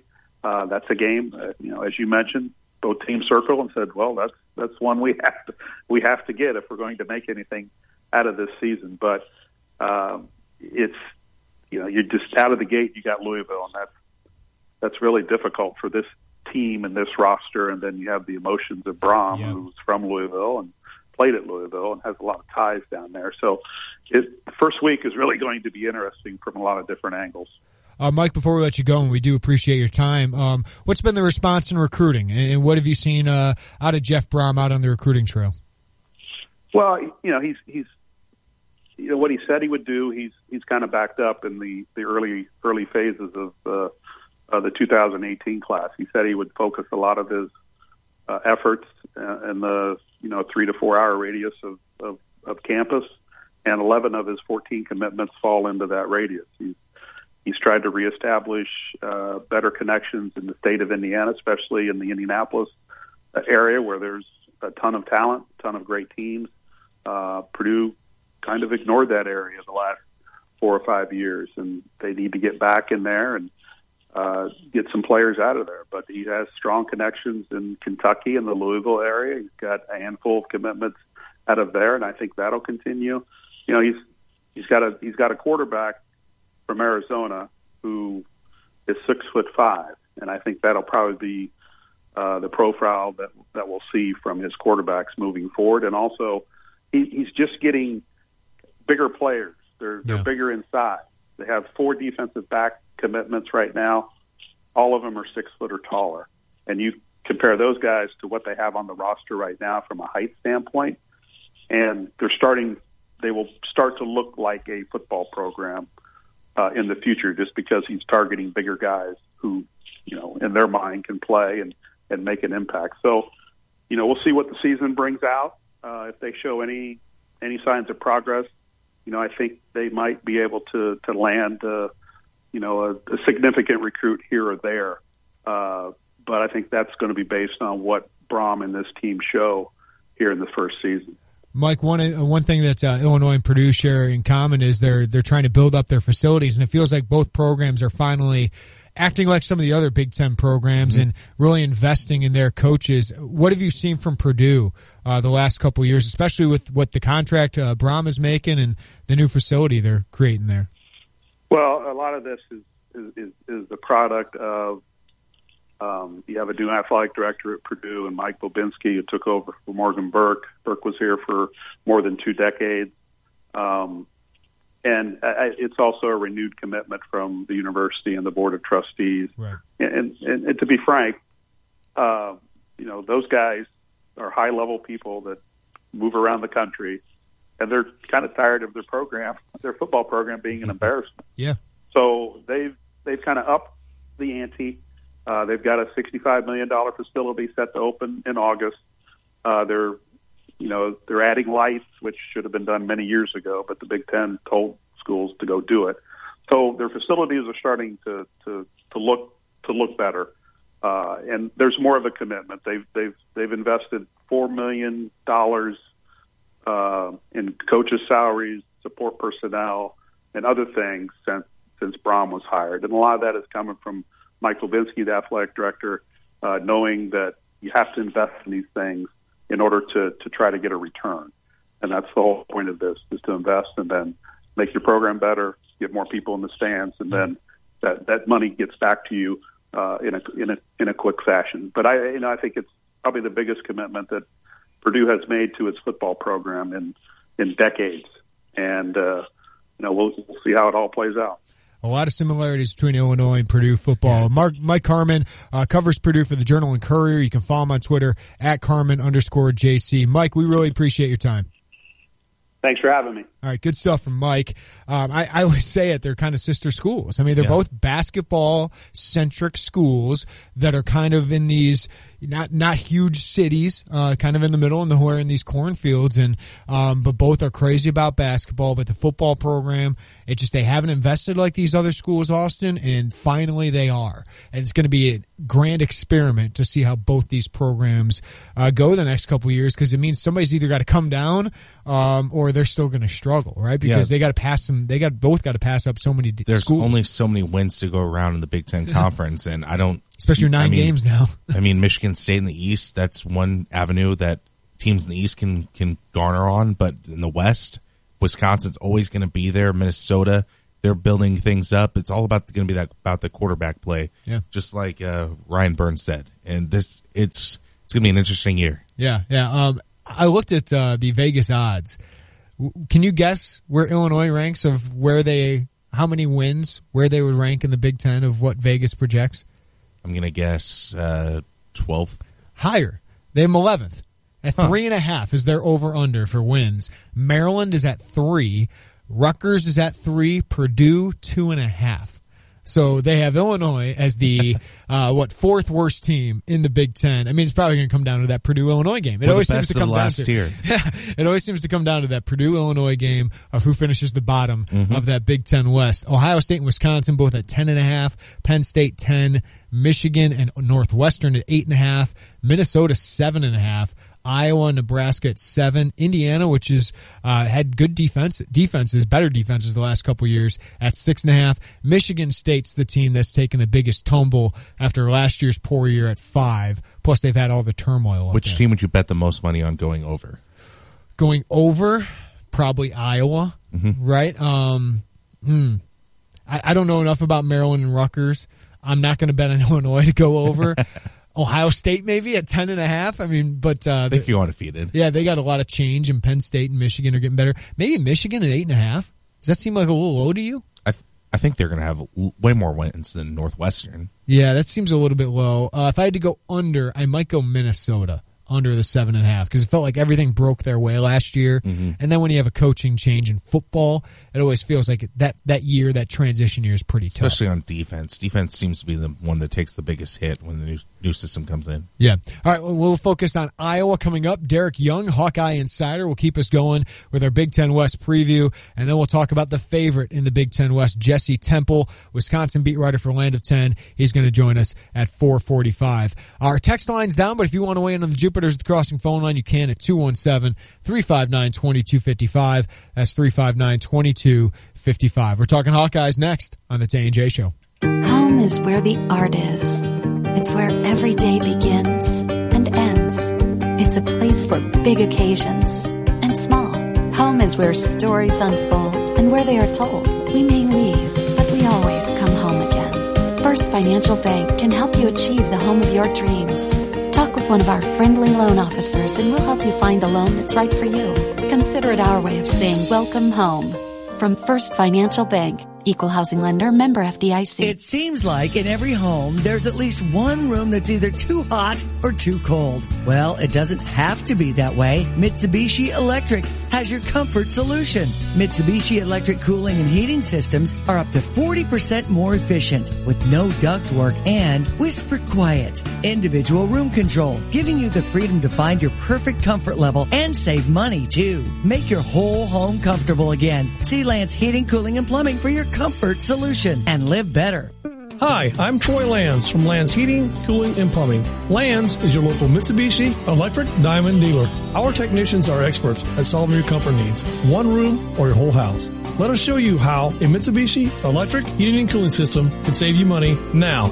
Your comfort is our priority. Call Lands today at 1-800-AIR-REPAIR or find us online at landsinc.com. I'm Troy Lands, and you can count on my company because you can count on me. Law enforcement official of the month this month is Pete Melankovic, and he's relatively new in the U of I police force. What has been your favorite aspect of your work? The camaraderie. That's something I missed right away out of the Marine Corps. I got out, and for a year I was like, I'm going to find a nice, easy job, nice apple pie life, just enjoy the family time. And then something was missing. And after that year, I started getting antsy again. When my daughter brought that up, I was like, all right, this is what I'm missing in my life. Being able to work with those officers, the way we come together and attack things with teamwork. Just the men and women on that department, being part of that brotherhood and sisterhood. Yeah. It's amazing. And you graduated here. Graduated from in here. What? I graduated in sociology. Awesome. Yeah. You have to be able to read people. Yeah. So now you can use that. Yep. Well, Pete, I'm so glad you came out. Congratulations. Thank you for what you do. Thank you, sir. It's an honor to be here. Brought to you by SK Exteriors, their website, callsktoday.com. Game Day Spirit, the official fan store of the Fighting Illini at 1422 South Neal Street, is officially closed. In the meantime, continue to get all your Fighting Illini needs online at GameDaySpirit.com or at the fan store on the corner of 6th and Green in the heart of Campus Town. There you can find their large selection of BOGO tees. New to the BOGO deal was the flexibility to mix and match youth sizes with adult sizes. Want to be the first to hear about Game Day's deals and promotions? Follow them on Facebook, Twitter, or Instagram by searching at Game Day Spirit. And you stay up to date on officially licensed Fighting Illini gear from the official fan store of the Fighting Illini. Guidance, trust, protection, service. It's the mantra of GTPS Insurance. When you work with GTPS, you'll never have to call an 800 number in a different state. You deal with people who live and work in our community and know it's important to your business. GTPS is your local source for business insurance, property, general liability, workers' compensation, and group health insurance, and they'll work with you to formulate the best package for the needs of you and your business. Contact a GTPS insurance agent today at 359-9000 or visit online at gtpsinsurance.com. Coach Mike Ditka is not just talking sports. What will he say next? Hear him here Monday and Friday mornings from 7:30 to 8 with Brother Johnny and me, Stevie J, on ESPN Radio 93.5. Hello, I'm Austin Berkman with the 425 Sports Center update presented by State Farm agent John Kaywood. With the service you get from State Farm, you might think their car insurance costs more. But with discounts up to 40%, you may find it even costs less. Call State Farm agent John Kaywood in Champaign, Illinois at 217-367-1105 today. The July evaluation period begins tonight at 5 p.m. So Coach Underwood begins to find the talent that can take the Illini to a new level. And coaches around the country can officially see how they rank Io DeSomnu, Taylor Horton-Tucker, Tim Finke, George Condon, and other top talents in the country. The All-Star game was fun again. It went 10 innings and ended in a 2-1 score. Yadier Molina hit a home run to tie the game for the NL, but then in the top of the 10th inning, Wade Davis of the Cubs. That's Cub. Yep. Good way to end the first half. Gave up a homer to Robinson Cano to seal the game for the American League. We head across the sea to the grass courts of Wimbledon. The semifinals are set for the men's final. An American is in it for the first time in a long while. Hey! Sam Querrey defeated the number 1 seed Andy Murray. Novak Djokovic was also retired from Wimbledon, but that's due to injury. Here are the matchups for the finals. Sam Querrey, the American, faces Marian Cilic, and Roger Federer takes on Thomas Berdych. The ambition to speed sports up has caught on in the NBA. Teams will be limited to 2 timeouts in the final 3 minutes of the game instead of having up to 3. All 4 quarters will have 2 mandatory timeouts after the 7 and 3 minute marks. Also, all halftimes will be 15 minutes, and delay of game penalties will be issued if teams are ready to immediately play when halftime ends. And that, my friends, is the Sports Center update. Us millennials don't have a good attention span. Gotta fix it.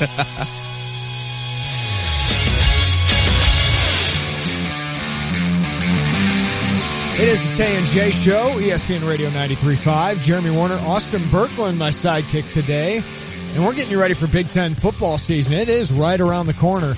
We've already talked about Nebraska, Minnesota, and we just talked with Mike Carmen from the Journal and Courier, who covers Purdue. Now let's head to Iowa City, Iowa, where Kirk Ferentz is the dean of the Big Ten, and he will be for the next 25 years, it seems like, with his loaded contract. Did he just get another extension 5 minutes ago? Like through 2032 or something like that. But let's talk some Hawkeye football with Derek Young, Hawkeye Insider, part of the Scout.com network. Derek, it always feels like that it's a rocky, maybe not rocky, but a roller coaster of a relationship with Kirk Ferentz and some of those fans. Is it back on the high end of that roller coaster? I would say last year came crashing down a little bit again after the Rose Bowl season, but all in all, I think that Rose Bowl season which is almost 2 seasons ago now, is still earned him enough credit that got him in the good graces mostly still. I don't think there's a whole lot of bad blood there yet, but, a down season this year, which is totally possible given their schedule and what they have coming back, and then they'll probably be calling for his job again in Iowa City. It's amazing, that roller coaster, but Iowa gives him a lot of money in a contract, a long-term contract, so I think he'll be there a while here. But C.J. Beathard, gone. Desmond King, gone. Jaleel Johnson, who I loved, is gone. I mean, how much do they have to replace? I mean, how big of a transition year is this for the Hawkeyes? It's quite a lot. They're not replacing a lot of bodies. They're just replacing a lot of production. Because one of the names you actually did not mention, which I think is actually probably going to be their biggest loss, but most people don't see that on the surface, is George Kittle at tight end. I think he's probably the best pro of the bunch that went into that draft class. But they have not a lot of bodies to replace. It's just a lot of production. They lost a lot of their big names. The only really big name player that people can identify with that is returning per se is Akram Wadley on offense and Josie Jewell on defense. So they have to correct last year and how one-dimensional they were on offense, and then the defense. They're basically have an entire new secondary and all new defensive tackles. Speaking of the offense, Kirk Ferentz hired his son Brian Ferentz as the new offensive coordinator. So how will the offense look differently under Brian? I don't expect a big change. I think people think, hopefully, they changed offensive coordinators because maybe they'll have a different, a change in philosophy or a different philosophy. I don't think that you can expect that. I think the offense is always going to be what Kirk Ferentz wants it to be, and he's still the head coach. And as long as Kirk Ferentz is the head coach, I think the philosophy is going to be the same. I do think that with his son Brian Ferentz as offensive coordinator, and I also think the addition of Tim Polasek, who's now the offensive line coach, he was the offensive coordinator at North Dakota State the last 2 seasons. I think the addition of him, too, is going to make the offense look a bit more modern, but I don't expect a drastic change. I think that they're going to kind of restart this passing game. I just don't think they're going to be able to do it in a year. I think it's going to take another year after this year for that to kind of come full circle because it was so bad last season. I don't see it going full 80 and looking, like a brand new offense this year. I think they're going to struggle through the year just like they did a year ago, and I expect them to be one-dimensional like they were a year ago. We are in a post-C.J. Beathard era. It seems like he was the Aaron Kraft of the Big Ten football scene. What is the quarterback competition looking like for Iowa? At the end of spring, Tyler Wiegers was not announced as the starter, and they said it was still an open competition between junior Tyler Wiegers and now sophomore Nate Stanley. But he was the first quarterback trotted out with the first team at the spring game. He was the first quarterback trotted out with the first team at the one open practice that we saw, which was in West Des Moines, that they have every spring. They have one practice out there. So they say it's wide open, but he was the first quarterback with the first team both times. Now, I don't think that means that he's definitely going to be the starter on opening day, but he seems to have at least a little bit of a lead heading into fall camp.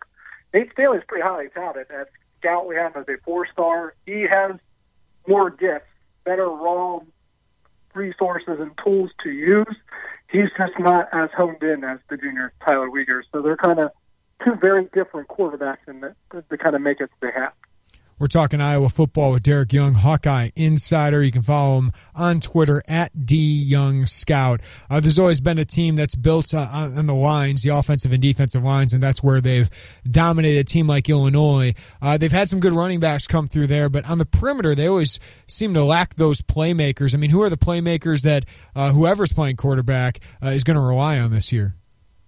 I think that they're probably still trying to locate who they are themselves. They have Matt Vandenberg, who's probably the only real well-known name returning at wide receiver, and he only played 3 games last year and took a medical redshirt. The only other 2 scholarship receivers returning are Devontae Young and Adrian Falconer, and neither one of them has caught a pass in their career. So the only wide receiver on this roster that has caught at least one pass in his entire career is Matt Vandenberg. So it's a lot of unknown. It's those 3 scholarship guys that return, Vandenberg, Young, and Falconer, and then the 4 true freshmen.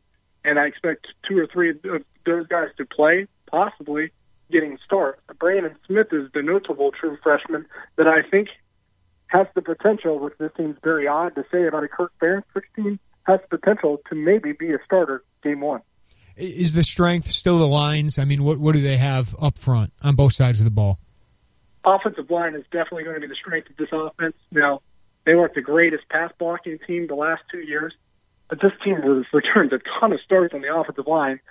Ike Bocker at right tackle will be a 3-year starter. James Daniels is basically a 3-year starter because he's started 5 games his true freshman year. Boone Myers is a 3-year starter. Sean Welsh is a 3-year starter. They're going to have over 100 career starts with this offensive line. They only have one guy that hasn't started a full season, but he still had 5 or 6 starts, and that was Tegan Render. So this offensive line is full of experience, full of skill, and full of talent. They've moved a lot of bodies in their career. They're going to run downhill. There's no doubt about that. That's where the strength lies in this offense, which it will help that they got the Nevada grad transfer running back James Butler. He ran for over 1,300 yards at Nevada last year. He's ready to go game 1 this year for Iowa. So definitely going downhill and using that offensive line is the strength of this team. It's going to be their bread and butter once again this year. How about the defense? I mentioned Desmond King and Jaleel Johnson gone. What are the strengths and weaknesses on that side of the ball? The strength will be in the middle. The 3 linebackers, all 3 of them, Josie Gold, Ben Neiman, and Bo Bauer, all 3 will be in their 3rd year of starting, so there's a lot of experience when it comes to that unit. The defensive ends will be all about the same as last year. You have Matt Nelson and Anthony Nelson, which I think Anthony Nelson's going to be an all-Big Ten type player, and nobody really knows about him yet. He's a 6'8", 275-pound defensive end. He had 7 or 8 sacks last year. I think he's going to build on that even more this year. And then A.J. Epinesa is a true freshman. I think he's going to play right away. He should play right away, a 5-star, a top 10 player in the country. He might play on the interior, though, to start, is what I would expect, because I wouldn't say they're hurting at defensive tackle, but that's not where their depth is. So I think Epinesa and his size, you've seen him play in person as well, I think he can help out inside more than outside. And then at corner, I don't think they're losing Desmond King. He's going to hurt them as much as people think. I know you've seen this guy as well, Jeremy Wagama is going to be an all-Big Ten player before he leaves Iowa City. The heck of a corner. What are the expectations for this Iowa team? You have Ohio State at Iowa City, and you have Penn State at Iowa City. So what are the expectations for this team? It's a very difficult schedule, something completely different than what they saw the last 2 years. Their record the last 2 years, because they had good teams, but it's also because they played a lackluster schedule within the conference. Jim Delaney was on their side the last 2 years. He's not this year. It's a tougher schedule. It's a new quarterback. It's a lot of production to replace. I think the ceiling might be 7 to 8 wins, but it could go as little as 4. I think my prediction would probably fall somewhere in the middle at a 6-6 season. Derek, before we let you go, they've done really well, Iowa, in the state of Illinois recruiting. They've seemed to always get some offensive linemen, defensive linemen out of the Chicago area, mostly the suburbs, and then they go in and get Epinesa, whose dad was a player at Iowa as well. But what have they done well there? Why has Iowa continually recruited Illinois so well? Proximity doesn't hurt, which in comparison to Illinois, that's only what's winning the battles there. But coaching stability doesn't hurt. When you're that close and you have the same faces showing up at the same schools over and over again, you build, familiarity, you build relationships, and familiarity and comfort and relationships are what wins the day in recruiting.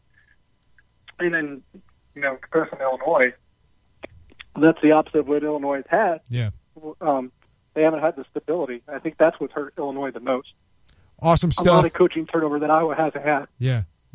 Awesome stuff from Derek Young, HawkeyeInsider.com. You can follow him on Twitter at DYoungScout. Derek, always appreciate the time.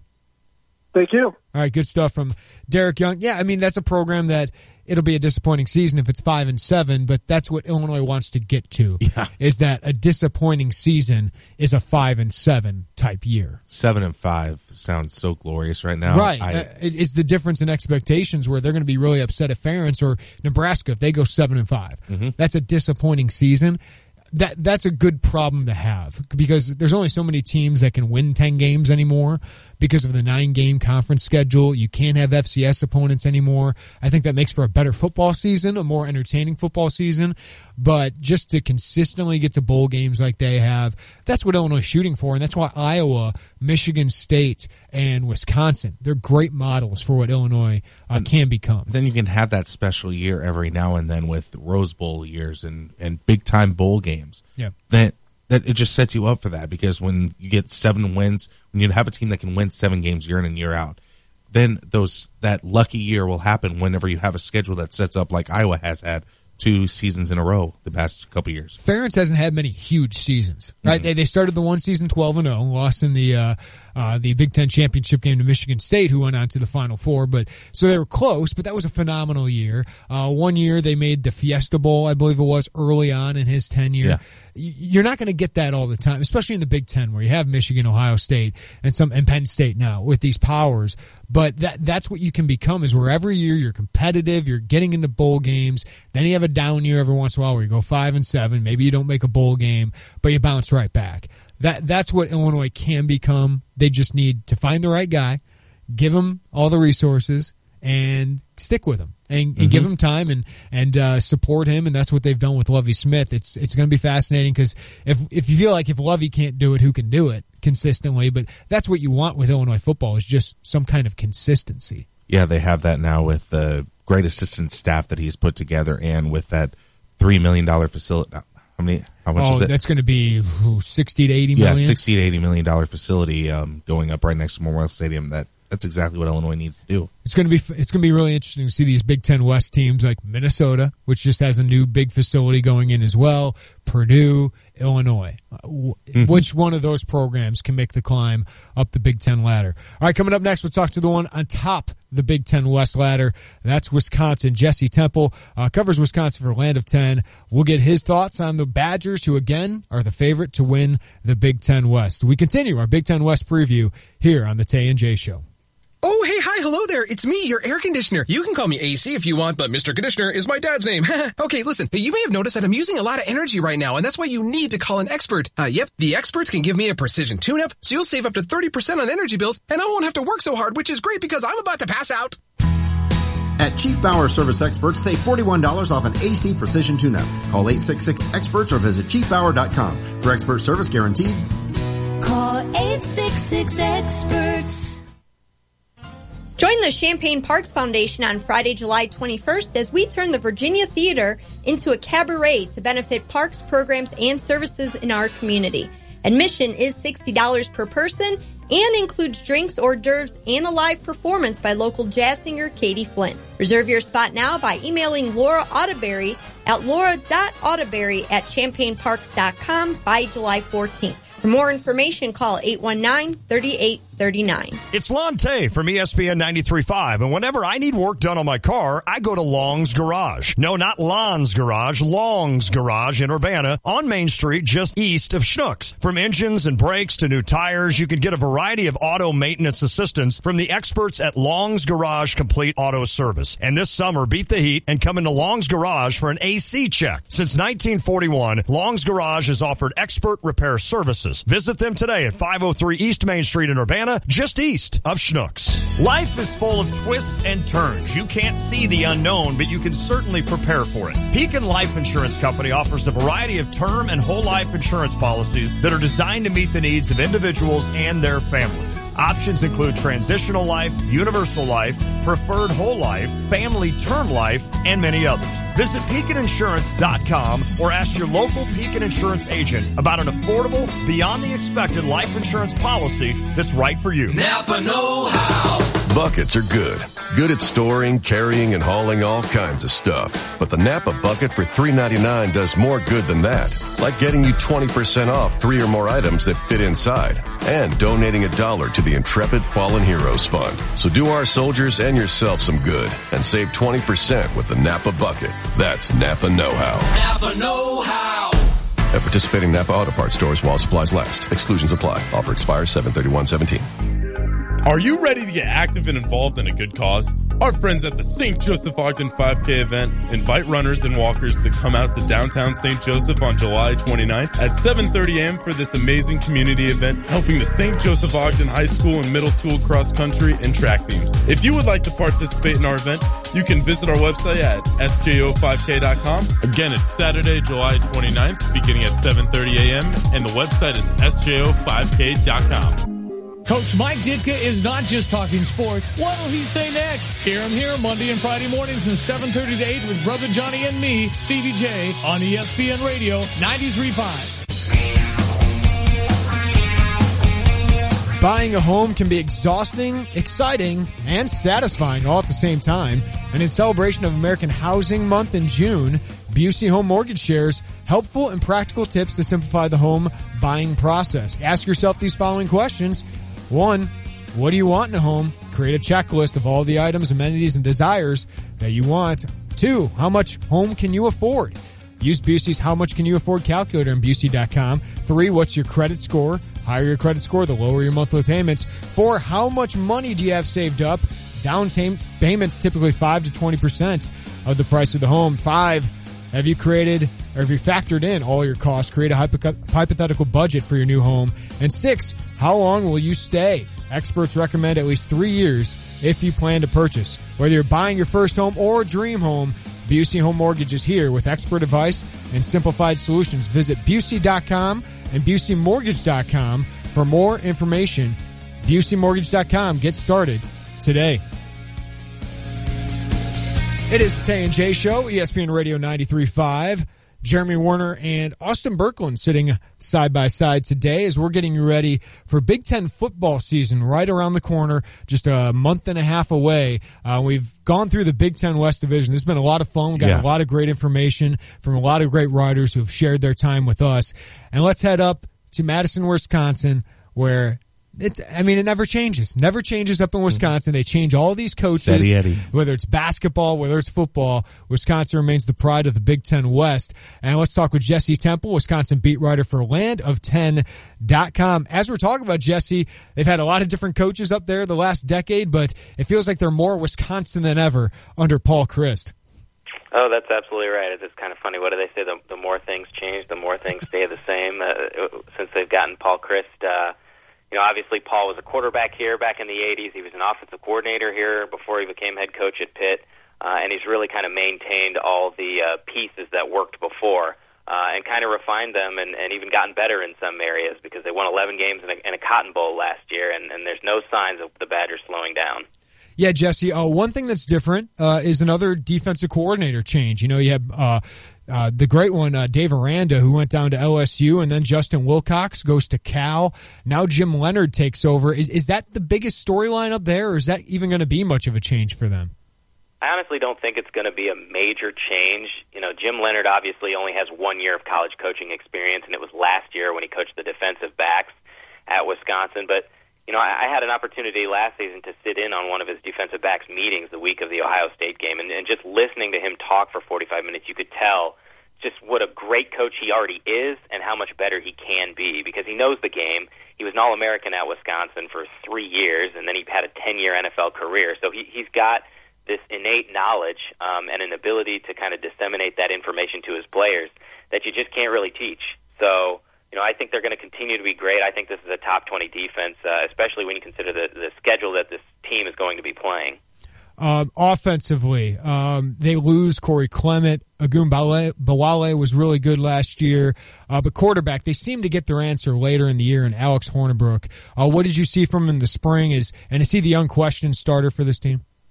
He's absolutely the unquestioned starter. He's the only guy on the roster at quarterback to have played in a college game. The other two are a true freshman, Jack Cohn, and then redshirt freshman, Corey Lyles. Neither of those guys are ready to step in unless they absolutely have to. In injury or something like that, I think Wisconsin would be in big trouble at that point. But you're right, Alex Hornibrook really established himself. Last season he got the opportunity to start 9 games. He played a brutal schedule. There was Ohio State, Michigan, Michigan State, Iowa, Nebraska. Those were his first 5 starts. And I thought he came out of it pretty well. So I expect him to be one of the most improved quarterbacks in the Big Ten. I know he's worked a lot on mobility. I think there's been some questions sometimes about his arm strength, but he's always been able to get the ball there. It just means that he throws it a little earlier than some other quarterbacks. So I think he's going to be in for a solid sophomore year. Last year, the Badgers ranked 39th nationally in running with Dare and Corey.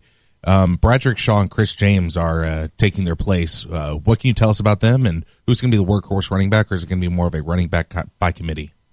It's kind of tough to say at this point. I think both of those guys go into fall camp competing for the starting job. Now, Bradrick Shaw, he was really excellent last year in limited duty behind, as you mentioned, Corey Clement and Dare Ogunbowale, but he only averaged 8 carries a game, so I don't know if it's fair to expect him to suddenly carry 20-plus times a game. I don't know if that means that it'll be closer to a 50-50 split, but Chris James didn't play last year. He sat out as a redshirt after transferring from Pitt.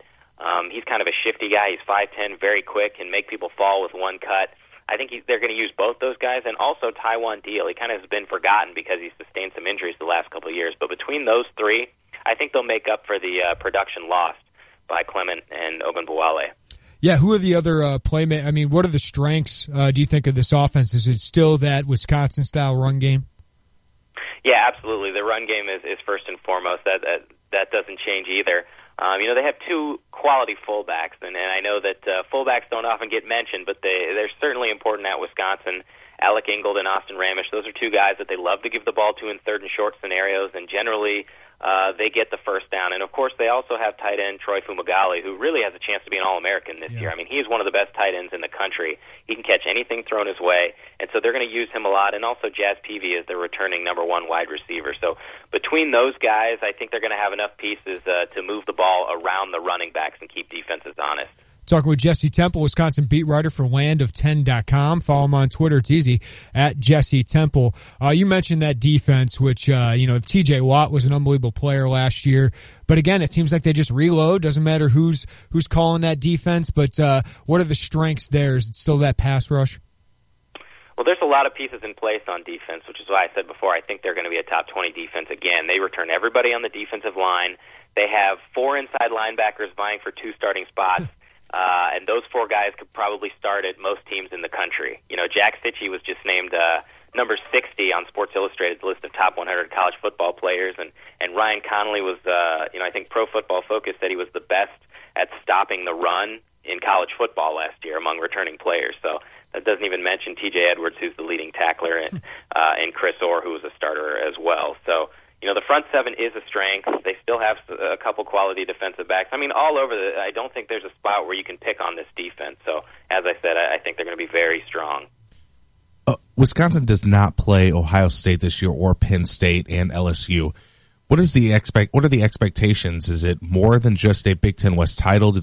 Are they going to win the entire Big Ten, or are they looking at even the college football playoff? Well, none of these players or coaches would admit to any of that stuff. That's kind of not how they operate at Wisconsin. So I'll just say it, because I wrote a story about this on Monday where I said that they have a legitimate chance to run the table in the regular season, and if they get back to the Big Ten championship game, it's presumably going to be against the Penn State and Ohio State, maybe a Michigan. Wisconsin lost all 3 of those teams last year, but it was by a touchdown each. Yeah. So all they have to do is get there to give themselves a chance. I don't think it's insane to say that this team could compete for a college football playoff spot. Obviously, they're going to have to go through the big boys in the East. But given the way the schedule sets up this year in the regular season, the Badgers are going to be favored in all 12 games. So I think it's not crazy to say that they could be in the mix in the final weeks of the season. Jesse, Illinois fans would love to know the secret that Wisconsin has for its athletic success in both the big programs. Is it as simple as the guy at the top, Barry Alvarez? Well, he's a good guy to have in charge, considering his track record of success at Wisconsin. But, I think that's part of it. I think it starts with who you hire as the head coach. I mean, the Badgers had a tremendous success in basketball under Bo Ryan, and now they have Greg Gard, who was a Bo Ryan disciple and was with Bo for 20-plus years. So, in that regard, a lot of things didn't change. And the same can be said for Paul Chryst. As I mentioned earlier, his history with Wisconsin, and Brett Bielema, who was the successor to Barry Alvarez. So, certainly it starts at the top and then trickles down. If you have the right culture in place, the players will follow. Yeah, and then recruiting-wise, I keep telling Illini fans, they keep waiting for 4 and 5 stars, but schools like Iowa, Wisconsin, even Michigan State, when they were being really successful, they just kind of found their identity. I mean, Paul Chryst on the recruiting trail, what's he been able to accomplish, and what's kind of his formula? Yeah, I just wrote a story about that this week, actually.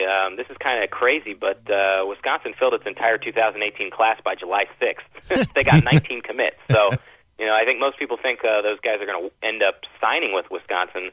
But Wisconsin just knows the types of player that it wants, and it goes after them. These coaches don't really care if they don't have the scholarship offers from the Ohio States or whatever. Most of these guys are 3-star players, and you can take those ratings with a grain of salt. But Wisconsin never gets the 5-star guys. They only have 2 4-star guys in this class, 16 3-stars, and 1 2-star. So, they look for the right fit. They look for guys who they think are going to be willing to come in and work hard, and a couple years from now be a part of this system. And that's what works at Wisconsin. And if you look, Wisconsin generally outplays its recruiting rankings better than any other program in college football. Yep. Yeah, it's amazing what they've been able to accomplish. Jesse Temple, Wisconsin beat writer for landof10.com. You can follow him on Twitter at Jesse Temple. Jesse, really appreciate your time today. Thanks for having me on, guys. All right, Thank you. Good stuff. I mean, that is the model. Yeah. Right? I mean, if you're Illinois, I mean, Wisconsin was so bad in the 80s and late 90s or the early 90s until Barry Alvarez turned around that program for football. I know they had some success with basketball, but then Bo Ryan comes in there. You got to find your guys. You got to find an identity, and then you got to stick to that. You got to stick to your guns when it comes to evaluation of prospects. You can't fall in love or have people tell you who to recruit or that you need 4 or 5 star prospects. You just need to find guys who fit your scheme, fit your culture, and nobody's done that better than Wisconsin, and it's gotten them a lot of Big Ten titles in both basketball and football. I mean, Bielema was reeling them off there, and every year Wisconsin's at the top of the Big Ten West. Yeah, I've not seen an athletic program as a whole be that steady from not getting players in trouble, no recruiting violations, and just consistent success on the court and on the field, whether that be making NCAA tournaments, whether that be making bowl games or winning Big Ten championships. It's amazing. I mean, can you imagine this run as being a Wisconsin fan? I mean, Illinois kind of had maybe 80s they had this, right? The 80s belonged to the Illini with football, which was exciting. Then basketball was one of the best teams in the Big Ten. But even then, they weren't as dominant as the run that Wisconsin's had right now.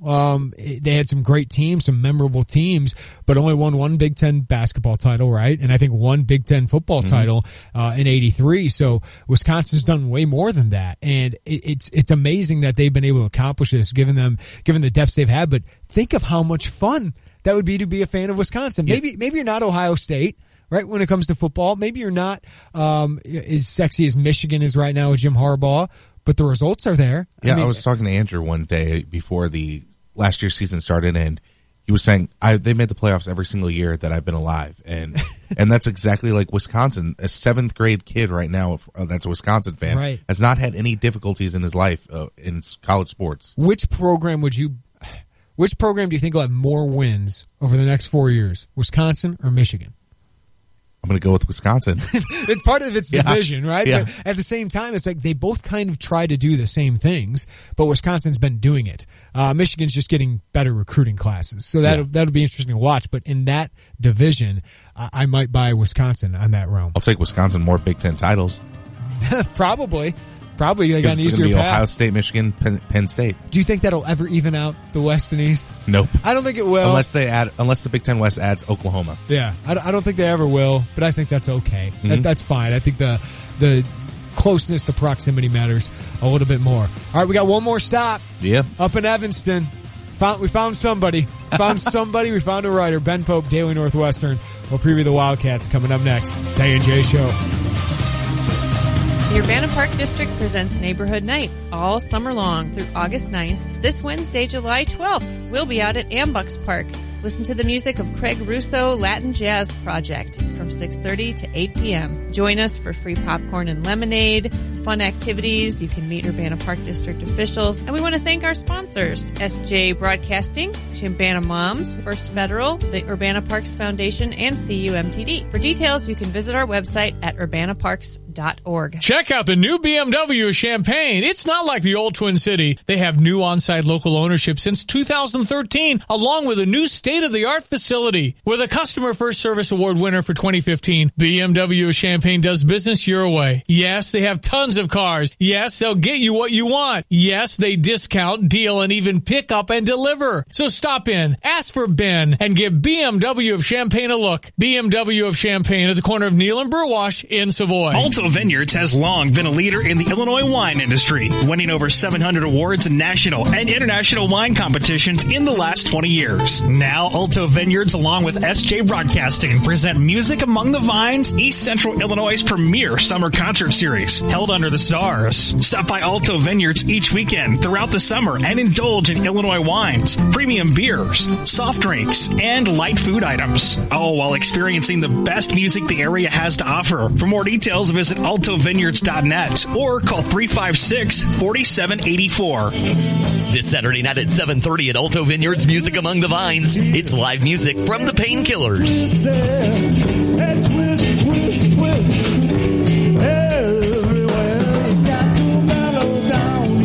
as the Painkillers. Saturday at Alto Vineyards Music Among the Vines. More details at altovineyards.net. Then be back on Sunday from 2 to 4 p.m. for free live music from Billy Golt. We'll see you this weekend at Alto Vineyards. Napa know-how.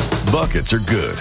Good at storing, carrying, and hauling all kinds of stuff. But the Napa bucket for $3.99 does more good than that. Like getting you 20% off 3 or more items that fit inside. And donating $1 to the Intrepid Fallen Heroes Fund. So do our soldiers and yourself some good. And save 20% with the Napa bucket. That's Napa know-how. Napa know-how.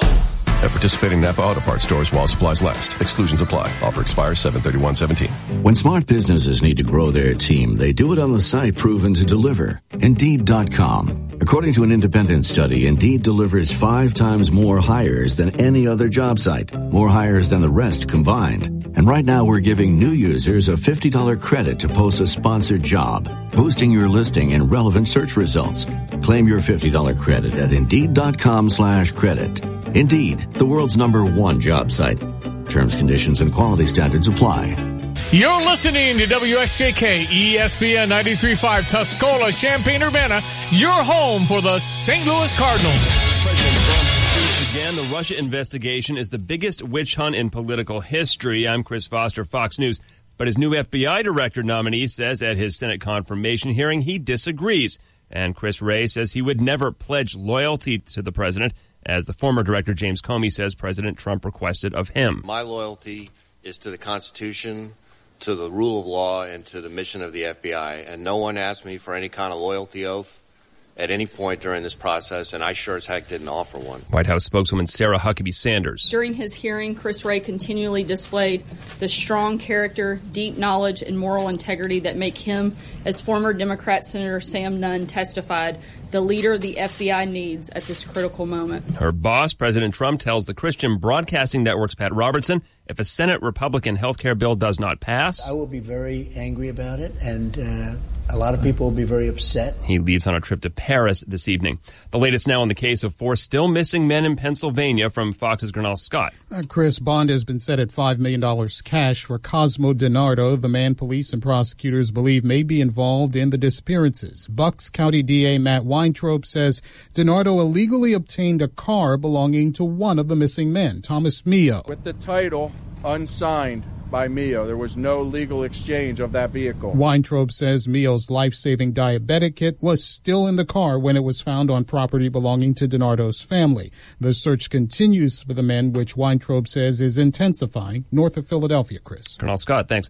Police in Gardendale, Alabama are told to stay inside while police look for a suspect in a triple murder at a mobile home community. The suspect, Kenneth Dion Lever, is 52, from Florida. The victims are his ex-wife, her sister, and brother-in-law. Lever's also facing child sex abuse charges in Pennsylvania. Fox News, fair and balanced. Hi, I'm Jay Farner, CEO of Quicken Loans. Think you can't manage the down payment it takes to purchase a new home? Think again. You could move into a $150,000 home with as little as $1,500 down with our 1% down payment option. The rate today on a 30-year fixed-rate mortgage is 3.99%, APR 4.19%. Call us today at 800-QUICKEN or go to QuickenLoans.com. Call for cost information and conditions. Equal housing lender. Licensed in all 50 states. NMLSConsumerAccess.org, number 3030. Home isn't just a place. It's a feeling that you're safe to enjoy the things that matter most. ADT lets you take that feeling with you. Whether you're at home, your business, or online, we help keep you safe. With security systems, home automation, alarms, and surveillance. So you can feel at home wherever you are. Go to ADT.com to get that feeling for less than $1 a day. ADT. Home. Safe home. What would be the first gene therapy in the United States is unanimously approved by an FDA advisory panel. It has risks, but the results of gene therapy have been miraculous in leukemia patients, curing some who were on the brink of death. Novartis is seeking FDA approval of its treatment that genetically alters white blood cells called T cells to make them more capable of fighting cancer. In Washington, Rachel Sutherland, Fox News. A Charlotte, North Carolina police officer is being criminally charged for driving into and killing a pedestrian Saturday morning, driving 100 miles an hour in a 35-mile-an-hour zone. Officer Philip Barker's 24, on the force for a year and a half. He was responding to a call about a car that crashed into a building. The man hit crossing the street was James Michael Short, 28 years old, a community college student. Officer Barker is now on paid leave. He's charged with misdemeanor death by vehicle.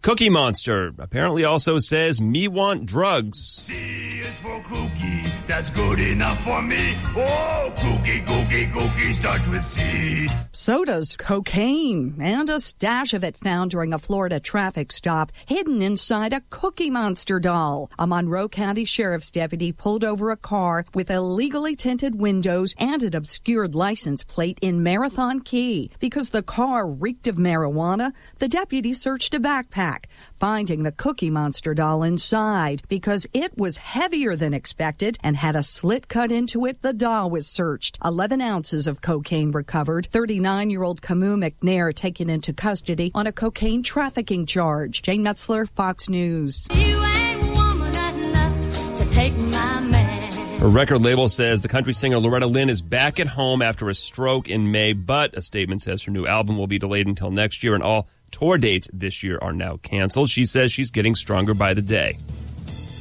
I'm Chris Foster, Fox News Radio.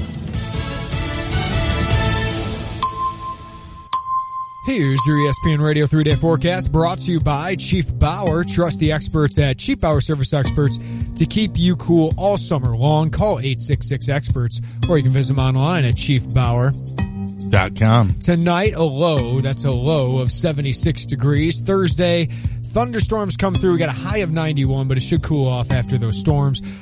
Low is 65 overnight. Friday, mostly cloudy, 81 your high, 60 your low. Right now, it is 91 degrees, partly sunny in Champaign, Urbana. It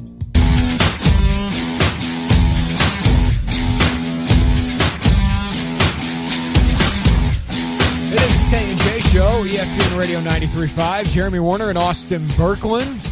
We've been busy today. We've been guesty today, but it's been a fun show. We're getting you ready for Big Ten football season. We're having a Big Ten West Division preview, and we've had stops at Nebraska, Minnesota, Purdue, Iowa, and Wisconsin. You were saying, Austin, it feels like we've been on a bus tour and we've seen all these places. I know. Already. I feel like on the Big Ten Network spring tour. It's been fun. Yeah, this segment of the Tay and J Show brought to you by Honda BMW Champaign. For a wide selection of new and used vehicles, check out Honda BMW Champaign at the corner of Neal and Burwash in Savoy, and online at drivechampagne.com.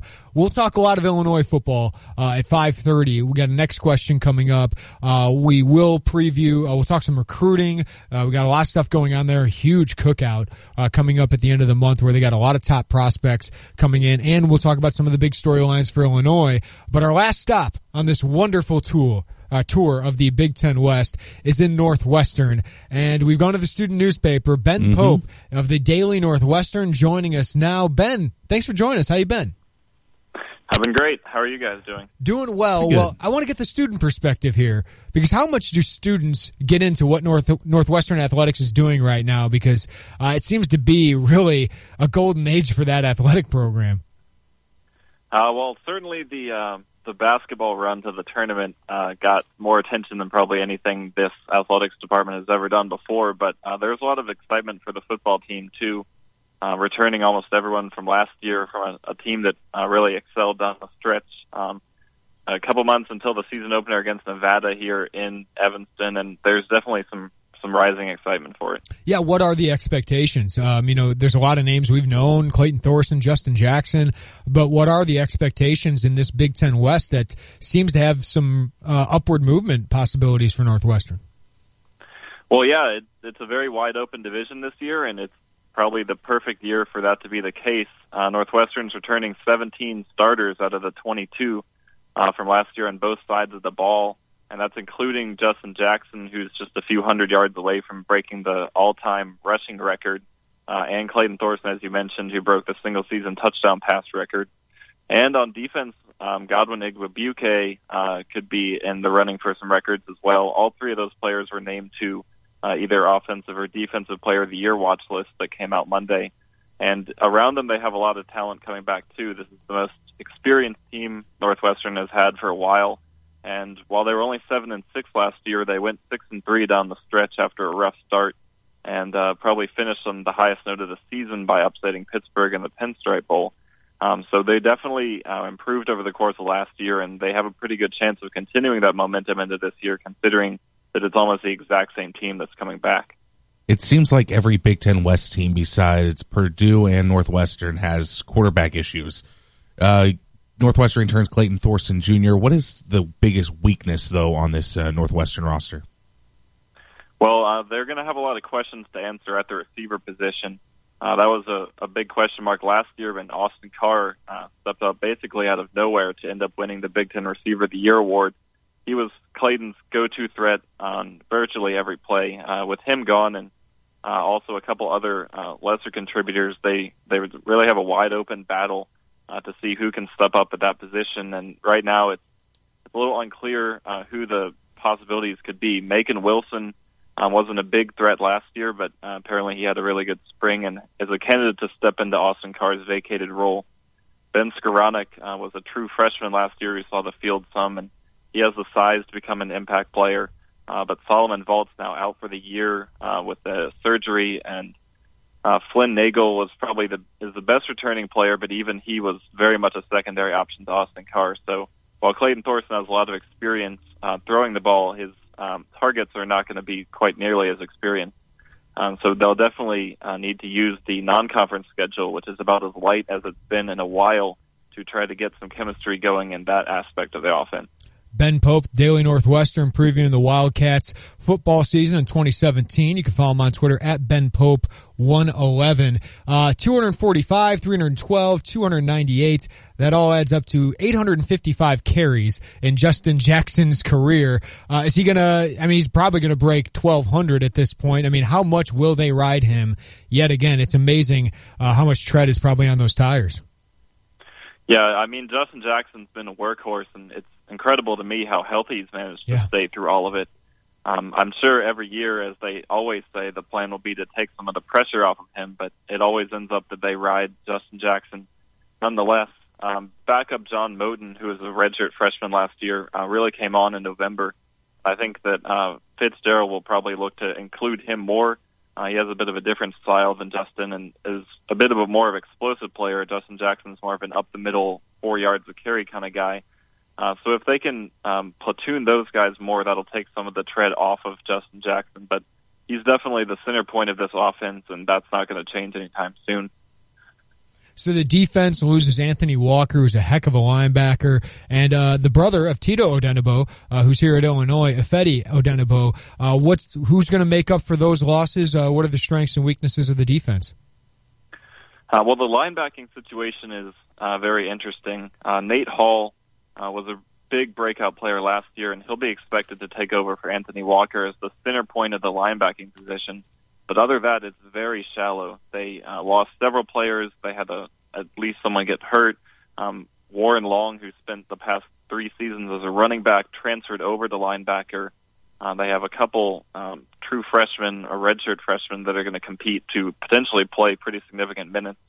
And I think they're even needing to have a few walk-ons. So I think that the defense is really going to come down to how well the linebacking unit can adjust to a bunch of changes it's going to have to go through. Other than that, there's a lot of experience in the defense. Northwestern has always sort of been a bend and don't break kind of style. Not so great in the yards giving up strategy, but they've managed to be a consistently above average unit by being tough in the red zone and not giving up big plays. And the key to that is the strong secondary. Fortunately, the secondary is looking very strong. They had a lot of injury issues at that area last year, and the good news of that is that there are a solid 6 or 7 players with significant experience who are going to come back this year. So now the depth is looking great.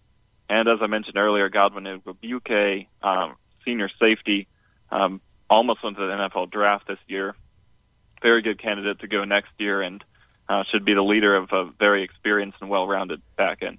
This Northwestern schedule is really interesting. Non-conference, Nevada at home, at Duke to return that one, and then Bowling Green at home. The Big Ten schedule is rough to start. At Wisconsin, then home against Penn State. But then your other 2 crossovers with the East are at Maryland and home against Michigan State. And we think Sparty is going to struggle again this year. Then you end the season with Purdue, Minnesota, and at Illinois. So Purdue and Minnesota at home. What do you make of that schedule and the opportunities it provides? Well, it's a very easy schedule, I would say, overall. Avoiding Ohio State and Michigan in cross-division play was helpful. And there really isn't any strong opponent on the non-conference schedule either. Last year, non-con was a big thorn in Northwestern's side as they were upset by Western Michigan, who obviously ended up going undefeated the rest of the regular season, and then fell in a disaster of a game to Illinois State. They'll hope to avoid that this year, and I think with the experience they have, they should be in good position to. Looking at the schedule overall, it's hard to see more than 2 games where Northwestern will be more than 50-50 chances or better. The Penn State and Wisconsin stretch, if they can win one of those 2, they could be set up for a really big season. But even if they drop both of those, every game from then on they should have a fine shot at. So I think really talking to other reporters and students, I think 8-4 could even be considered a disappointment, although considering Northwestern's football history, that might be a bit of a bold statement. But I think there's definitely an expectation that 9-3 could be a pretty reasonable season. Northwestern has the 21st ranked recruiting class, and they have the new facilities coming out. So what is the momentum for Pat Fitzgerald's recruiting and the new facility? What do you think of it? Well, I wrote about this a couple months ago, but the Pinstripe Bowl win, which is one of the arguably the biggest win in Northwestern Bowl history. They haven't been to too many over the years, but that really provides a lot of momentum. That got a lot of exposure. In February and March, they were racking in recruits just like every day. It was honestly kind of incredible to watch. Certainly the new lakefront athletic facilities, which will be done by the time these class of 2018 high schoolers come in, is a big factor as well. But Fitzgerald has really ushered in an era of recruiting that Northwestern only dreamed of before, considering the only a pretty small percentage, I forget the exact number, but of local recruits are even eligible to meet the academic standards. But they're really creating some inroads in places like Texas and other states that you wouldn't necessarily expect. And there's a lot of momentum going on the recruiting trail for sure. Yeah, Jim Phillips has done a heck of a job there. He did inherit Pat Fitzgerald, though, and obviously Pat took over some bad circumstances with the tragic passing of Randy Walker a while ago, but what does he mean, Ben? I mean, because that alumni base isn't very big, but there is a contingent of fans up in that Chicago area. What does Pat Fitzgerald mean to that athletic program? Well, considering his time as a player, I mean, he's been an icon since he was even a college student himself. The 95, 96 seasons where Northwestern made their miraculous run to the Rose Bowl was sort of a moment that no Northwestern fan will ever forget. Even Northwestern fans who weren't alive for it will ever forget. And so for him to now be the face of Northwestern football even 20 years after that is huge. Comparing men's basketball, which has been getting a ton of attention around here for obvious reasons, there's a lot of support for Chris Collins too, but I think everyone realizes that if the Duke job was to open up, potentially he could leave. For Fitzgerald, that's never going to be the case. It's entirely impossible that unless he was fired for some reason that he would ever leave Northwestern. And so to have that kind of stability and have a coach that really embodies the face of the program instead of just being the coach, that's a big factor in the recruiting success we were talking about earlier. Feels like he could go to 3-9 for 3 straight years and he wouldn't even be on the hot seat, right, Ben? Absolutely. I mean, his ingrainedness into this program is incredible at this point. I mean, he's probably the most well-known person in Evanston, I would say. Yeah. I mean, there's no risk at all, really, unless he completely falls through for years and years. Ben, before we let you go, I do want to ask about hoops because we were talking about Big Ten basketball yesterday, and Chris Collins returns basically everybody from that team. They're going to be in a different environment, though. They're going to be, as they got renovation of the stadium, but what do you think of the direction of that program, and how do you think they'll fare this year? Well, on paper, I mean, this is a better team than the one that made all the headlines last year. I mean, they're losing a couple seniors, but no one who is a super huge contributor, and the recruiting is really making a lot of success in that sport as well. So really, this should be a dynamic team. Vic Law could be one of the better players in the Big Ten, arguably. He was a very good defensive player. He was a bit inconsistent offensively this year, but with his raw tools and reach, he could become a big star known on the national stage. But it is going to be interesting playing at Allstate Arena. I can attest myself, going through the Chicago suburbs for almost like an hour drive, it feels like, to get there is is a lot. There's going to be probably no students to speak of at those games. The atmosphere for DePaul games there has been pretty dead, and I don't expect that'll change a lot. So it'll be interesting with that lack of intensity that surrounds them, and then also no longer the motivation of trying to break their 80-year skid of never making the tournament. It'll be interesting how the intersection of having a ton of talent but much different situation will work out in terms of how successful they are. Ben Pope covers Northwestern for the Daily Northwestern. Follow him on Twitter at BenPope111. Ben, we really appreciate your time. Maybe we'll chat with you again this fall as Illinois and Northwestern get ready to play. Absolutely. Sounds good. Thanks for having me on. All right, good stuff with Ben Pope. That was really intriguing, because especially with basketball, because they could have their best team ever, and they're not on campus. They're not playing on campus this year. Students might not see it. Yeah, that's sad, yet good that they're upgrading that stadium. Because I don't know if a lot of people down here know, like Evanston is about 20 minutes north of the city, 20-minute drive off the interstate. I mean, it takes a while to get off too. And then Rosemont is clear west of the city. That's a long drive to go from Evanston. Like he said, that could take an hour, and on bad days, traffic-wise.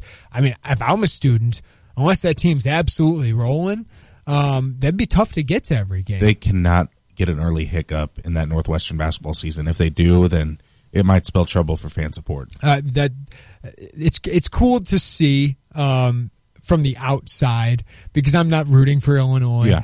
That was a cool story. I know it was overplayed. Everyone heard about it so much around here, but think about that. Think of if Illinois never made the NCAA tournament and they got an 8 seed. Like, that was an unbelievable season that Chris Collins, and the pressure that those teams, we've seen other Northwestern teams under Scherna, with Evan Eschmeyer, that weren't probably as talented as the team Chris Collins put together, but just that pressure of having to make a first NCAA tournament, they were able to handle that. And that's why Chris Collins, when that Duke job opens, which I think is going to be longer than most people project, when that Duke job opens, he makes the most sense. Yeah, I mean, it's one of those things where is the excitement going to wear off because they've made the NCAA tournament? It's like the Cubs with Cub fans.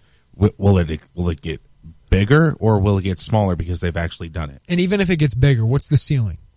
What's the ceiling for a Northwestern team? Even with Collins, because you don't have the fan base, and right now you don't have the facilities. Maybe you'll have a little updated facilities, but that's not going to change a ton. The extreme academic pressure that you have to have as a student there will deter a lot of the recruits, and a lot of some of these recruits won't even be able to get into Northwestern. I'm trying to think of a comp of a program that can become. Stanford football? Yeah. Can you be that good? Northwestern basketball can be Stanford football. Duke, eventually. I mean, Duke kind of was the Northwestern at the time, right? The ACC. So that'll be interesting to watch. But that's going to be a good football team again. Clayton Thorson, Justin Jackson, just to start you off on the offense.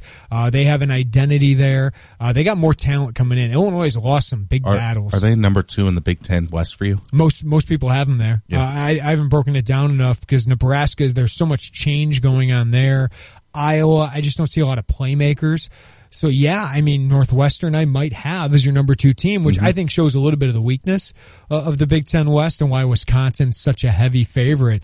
But, yeah, I mean, it's hard to argue with what Pat Fitzgerald's done, and they ended the season with a lot of momentum with a young team. Can they win the Big Ten West? I can't. Wisconsin's just so Wisconsin. I mean, yeah, sure they can.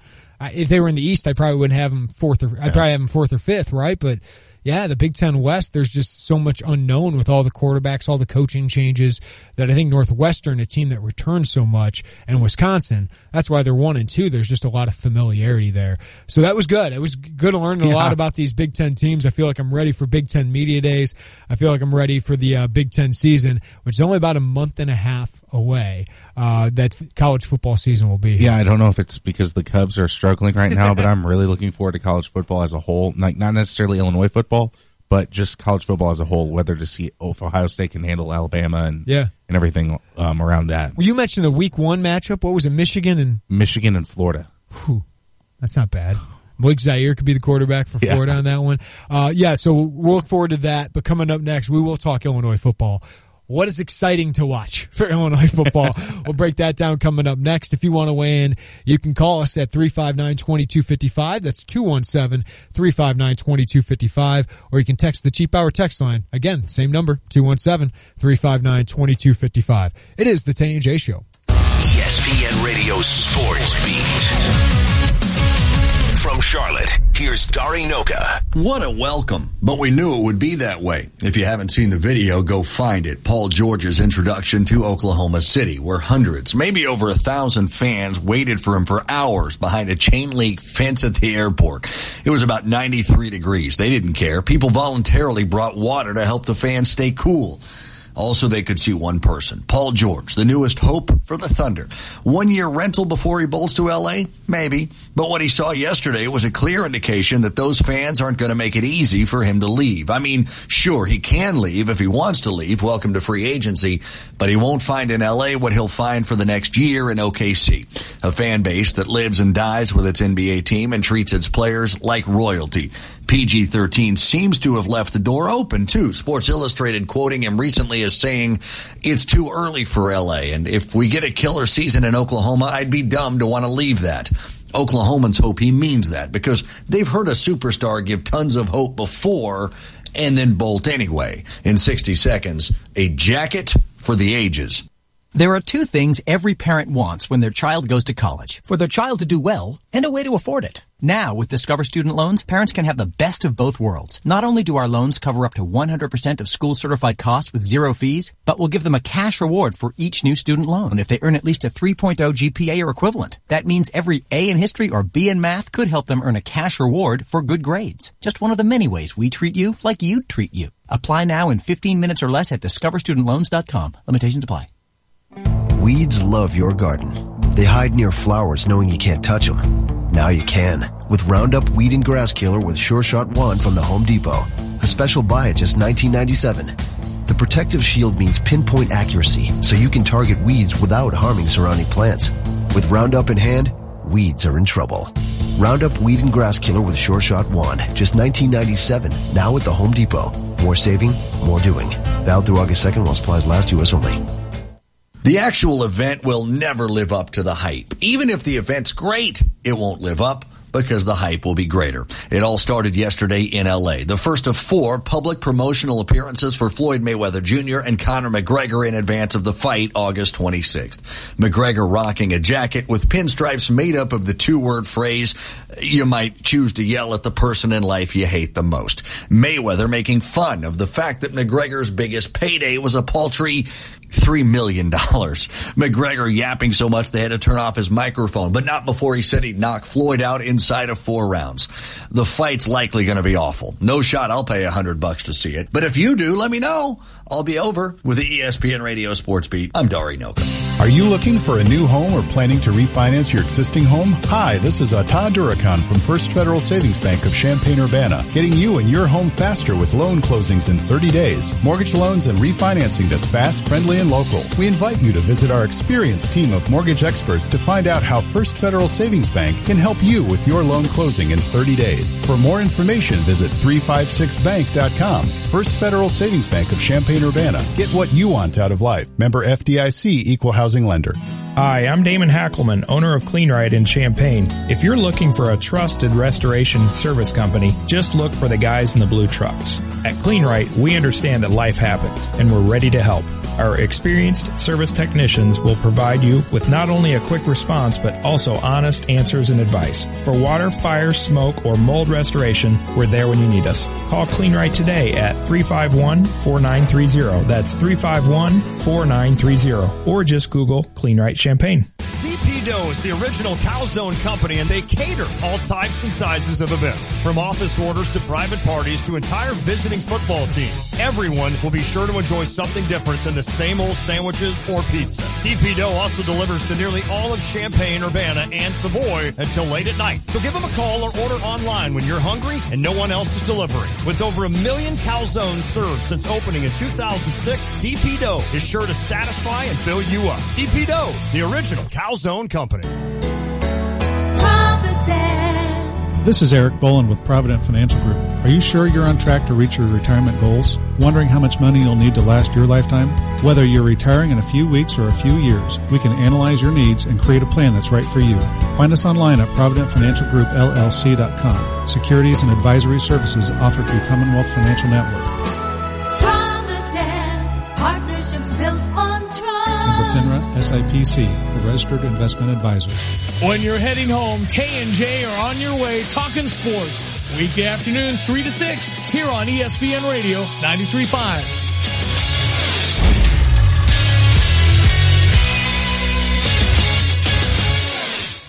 Hello, I'm Austin Berkman with the 5:30 Sports Center update presented by State Farm agent John Kaywood. At State Farm, when home and auto work as a team, you score time and money. Call State Farm agent John Kaywood at 217-367-1105 today. The July evaluation period begins at 5 p.m., so Coach Underwood begins to find the talent that can take the Illini to the next level. And other coaches can officially see how they would rank Ayo Dosunmu, Taylor Horton-Tucker, Tim Finke, George Condon, and other top talents in the country. The All-Star game was fun again, went 10 innings and ended in a 2-1 score. Yadier Molina hit a home run to tie the game for the NL, but then in the top of the 10th inning, Wade Davis of the Cubs gave up a homer to Robinson Cano to seal the game for the American League. We head across the sea for the green courts of Wimbledon. The semifinals are set for the men's final. An American is in it for the first time in a long while. Sam Querrey defeated the number 1 seed Andy Murray in the quarterfinals. Novak Djokovic retired from Wimbledon, the Wimbledon quarterfinals due to injury. Here are the matchups for those finals. Sam Querrey, the American, versus Marian Cilic, and Roger Federer versus Thomas Berdych. The ambition to speed sports up has caught up in the NBA. Teams will be limited to 2 timeouts in the final 3 minutes of a game instead of having up to 3. All 4 quarters will have 2 mandatory timeouts after the 7-minute and 3-minute marks. Also, all halftimes will be 15 minutes, and delay of game penalties will be issued if teams aren't ready to immediately play when intermission ends. And guess what? The ESPYs are on tonight. Are you watching? No. I don't get into that. No. Because it's so subjective. I mean, the Oscars I'm more interested in, stuff like that. Just show me the YouTube videos of the Arthur Ashe and the Jimmy V. Great speeches. And that, my friends, is the update. Yeah, I've never been a big ESPYs guy. I did watch Stuart Scott give his speech. I did watch Craig Sager. I might have it on, but when it comes to the actual awards, I'm not really interested. Who's hosting this year? Peyton Manning. I don't know if that gets me in.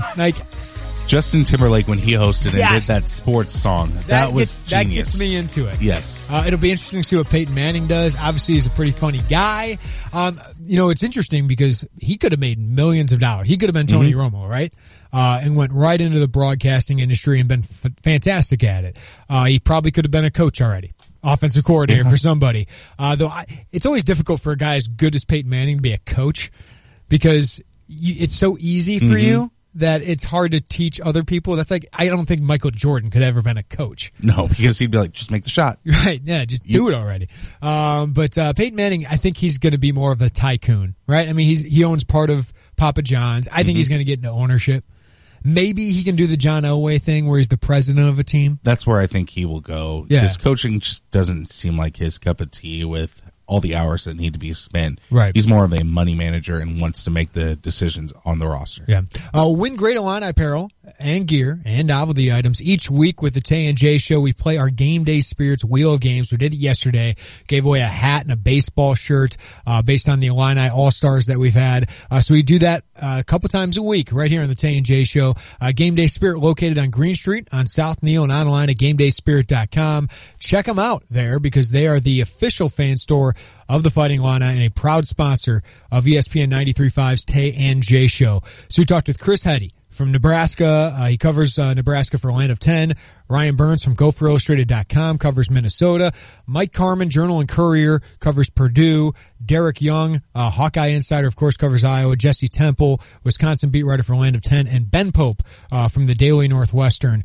What sticks out to you, Austin, the most? And I'm finding a little bit of a trend that the quarterbacks It's quarterbacks and coaches in this division, in my opinion, because you got 3 new coaches with, or I consider Illinois almost still a new coach, but Purdue, Minnesota, take over. They got new coaches. You got some transitions with Nebraska and Illinois, with their systems. I find it really interesting. And then quarterbacks. I mean, Northwestern and Purdue are the only ones who return their starters, though Wisconsin's Hornibrook, was there for half the year. He was the starter. I think Iowa is the most interesting team out of all of this because they're the tweener. They're not terrible like Illinois and Purdue, but yet they're not in that upper echelon like Northwestern and Wisconsin right now. So it's interesting to see what Kirk Ferentz is going to do with that team to make them look more like an upper echelon team. What do you think? Which team do you think is most likely to overachieve? Minnesota. Just because of that new energetic system, and sometimes a new coach can bring a positive attitude to the players and give some players a chance that they might not have had under the old regime. So I'm going to go with Minnesota. And they had the record last year. I kind of want to go Purdue because they were competitive a little bit last year, but their schedule is so difficult. Illinois got some opportunities, but I just can't buy them, given their their youth. They're really inexperienced across the board, and just there's a talent gap still there. I like the freshman class, but it's going to take them some time. Gosh, I'd probably go Iowa just because they've done it before. Yeah. If I went disappointing, I might go Minnesota. Just because, you went from 9-4. You were 9-4 last year. People forget about that a little bit. And now you got a new coach, different system. I do think they'll be better than Illinois and Purdue, but I can see them going 4-8 or 5-7 in his first year. I think the disappointing team could be Nebraska. Yeah. Just because there's so many more question marks than Mike Riley might anticipate with all the change of system. So if they come out and win 4 games, Mike Riley's head might be on a chopping block. Yeah. Go into the next year with it, yeah. You can't fire Bo Pelini, who went solid 9-4 seasons year after year after year, to go from a 9-4 guy to a 4-9 year. Yeah, absolutely. All right, so let's talk a little bit of Illinois. We got a next question set up, and John Gross is on. There he is. So we'll do a little bit of NFL or the NCAA. Next question with Illinois football. Let's go, Austin. Who would be more of a perception changer for Illinois football around the country if they committed? Vertus Brown or Luke Ford? Luke Ford. Didn't take me very long. Yeah. He's an immediate impact guy, 4-star tight end out of Louisville. He's one of the top 5 tight ends in the country. There's one guy that is definitely number 1. Luke can probably compete with him. It wouldn't shock me if he ends up the top 2 tight end in the country. He's 6'6", 235 as a high school senior, going into his senior year. He outruns defensive backs. He can run over defensive linemen. I think he'd start immediately for Illinois from day one. He's just got a star quality to him. Vertus Brown would be a big get, but Luke Ford's got every team in the country basically that you can think of wants Luke Ford. Vertus Brown's got some good offers: Ohio State, Florida, Michigan, but he doesn't have the long list of offers that Luke Ford has. I think that would just send shockwaves if Luke Ford stayed home. Who is the best signee of this class so far? That's a good question. I like Kevin Myers. They just got him out of Texas, Bishop Dunn High School, which is a powerhouse there. They got a couple other kids they're recruiting out of there. Calvin Avery, who's a 4-star defensive tackle, announced his top 5 today. It's Oklahoma, USC, TCU, Colorado, and Illinois. One of those is not like the other. Yeah, Colorado's kind of different too, but there's 3 powerhouses and then Colorado and Illinois. So yeah, that's a shock, but maybe Illinois is starting to get a little bit of momentum there in Texas. And I think that's the most important thing is you get somebody in Texas, you get a foothold there. And Kevin Myers had a bunch of big time Power 5 offers or good Power 5 offers. So for Illinois to add that, plus I just love that Illinois is building up its offensive line, Austin. I've seen too long where Illinois gets pushed off the ball, even though they're the first one off the ball, right? Offense, you have an advantage. You can be the first one off the ball. They have gotten crushed up front, but with guys like Larry Boyd, guys like Jordan Slaughter, Vidarian Lowe, Alex Pelchewski, and now Kevin Myers, I think they're really starting to build that up where they can have a strong physical offensive line and run game, kind of like Wisconsin, kind of like Iowa. What will the workload breakdown be for the running backs of Illinois? It's a great question, and I think Kendrick Foster has earned the number 1 running back spot, but they're going to play a lot of different guys. Reggie Corbin, I think they might use a little bit more in the slot now, maybe more in the receiving game, but you got guys like Dudek in that. He just misses, he makes people miss. But they also really like Rayvon Bonner as a bigger running back between the tackles, and I think Mike Epstein's going to be a really good player for them eventually. And then you got to add Dre Brown. He's the biggest back of them all in that group. So I do think Foster will probably get about 40% of the carries, but then I'm not even putting in Chase Crouch. Yeah. Right? You got to add that to the run game. So this is going to be more of a run-first team, which I'm excited about. Be more of a ball-control team. I would think Foster gets the most carries. I would imagine Corbin gets the second, Crouch the third. And then I'm interested who gets that third spot. Bonner. I think it's going to be Bonner or Dre Brown, but we just haven't seen enough of Dre Brown. The difference between Dre and Bonner, Dre is a pass catcher too, so he gives you a little bit of versatility, but you just don't know how that knee is going to be. You don't know how explosive he's going to be after 2 ACL surgeries. Who will lead the Illini in tackles, sacks, and interceptions? Tackles, I'll go Trey Watson. I think that's an easy pick. Delshon Phillips still has to prove himself, but Trey Watson's going to be the starter, and he's going to play 12 games if he's healthy.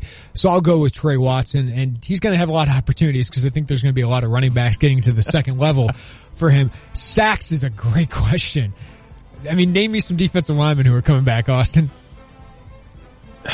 You lost Smoot, you lost Phillips, you lost President, you lost Bain, you lost Chunky Clements. I'm going to go Sean Adesanya. Okay. Who has never played a Big Ten game. Right? I mean, he's a JUCO kid, has been injured for 2 years here, but he looks the part. He's got a burst off the line of scrimmage, and he's got some strength and size to him. So I think he'll play a lot. Could it be a freshman like Owen Carney or Bobby Roundtree, or could it be an interior guy like Jamal Milan, who's got a first step? But it's probably going to be, it could be a linebacker like Trey Watson. But I'll go Sean Adesanya, but I think he'll probably top the team at about 4.5 or 5 sacks. And then interceptions? See, Jalen Dunlap, long guy, physical guy. Is he a playmaker? Can he force those interceptions? I'll go Cam Watkins. Okay. Sophomore, had a decent freshman year, was the starter by the end of the year. Long, a little quicker than Jalen Dunlap, but Dunlap's just a man compared to Cameron Watkins. So I'll go with a wild card and go Cam Watkins. What are Chase Crouch's biggest strengths? Running ability, toughness, leadership. And he's smart. Those are the 4 things. His biggest weakness is that we haven't seen him on the field very much because he was hurt last year. So he's got to make sure not to take as many big hits, but it's tough to reel him back from doing that. And he's not a very accurate passer. When I saw him against Purdue, where he's completing all these passes, everyone, myself and people at Illinois, were shocked at how accurate he was in the game, but maybe he's just got that gamer quality. But I'll tell you, the players believe in him, they rally around him, and he inspires them, unlike Wes Lunt. So, unlike Lunt, he doesn't have the arm. But unlike Lunt, he's got the leadership skills, he's got the mobility that can make this offense, I think, a lot more dynamic. Who will be the freshman of the year? There's going to be a lot of freshmen playing. Yep. Roundtree and Carney are going to play. I think you're going to see those cornerbacks, Nate Hobbs, maybe Tony Adams. Carmani Green, the wide receiver, is going to play. As we talked about, Bonner or Epstein could play. Larry Boyd could end up being a starter on the offensive line as a freshman. But give me Ricky Smalling, 4-star wide receiver. He's not the fastest guy, but he's fast. He's not the tallest guy, but he's 6'1". He's not the most athletic guy, but he's athletic. But he's refined. He plays. He runs routes like a junior in college, and he's just a competitor. He's just got this competitive streak and just some of the best hands I've seen in a high school prospect. So he would have started for Illinois last year as a high school freshman. As bad as that group was, talking to an Illinois coach, they said Ricky Smalling would start for us right now. I think he'll be in the top 4 receiver group right away. I think he'll probably start most games. So I'll go Ricky Smalling to make the most immediate impact. Speaking of the receivers, how would you grade this year's group of wide receivers? I would just grade them exciting. I mean, last year you just had nobody besides Malik Turner that could get open, right? I mean, you're counting on Zach Grant to be a big-time player for you, to be a starter for you. But there's a lot of guys returning. Of course, Mikey Dudek, who's just, if healthy, is a difference maker you haven't had the last 2 years, where he can get open, he can get over people, and he can run by people. He can just finds a way to get open. Wes Hunt's career would have been much different if Mikey Dudek would have stayed healthy. Then you add Ricky Smalling to the group. You add Carmani Green, who's a little bit raw as a receiver, but just has foot speed that Illinois hasn't had on the roster. So I think he's just a guy you get the ball in his hands and he can make plays. But then Dominic Thiemann isn't a guy we talk about a lot. He was coming on as a freshman, then he broke his ankle and was out for the year. He's a 6'3" guy. Malik Turner, I think, is going to be a pro. Nobody talks about him very much across the Big Ten, but he had 49 catches for 700 yards last year. I think it's one of the strengths of the team, to be honest with you, and it was one of the weaknesses of the team last year. You had more talent there than at any group on the team. So I think it's an exciting group. If you can keep Crouch healthy, those running backs are deep. I think your skill positions on offense are actually pretty exciting. Offensive line, you're really thin, but I'm actually, for the first time in a while, excited to watch an Illinois offense, and I think they can help them maybe overachieve a little bit this year. Okay, what constitutes a successful year for Lovey and the staff?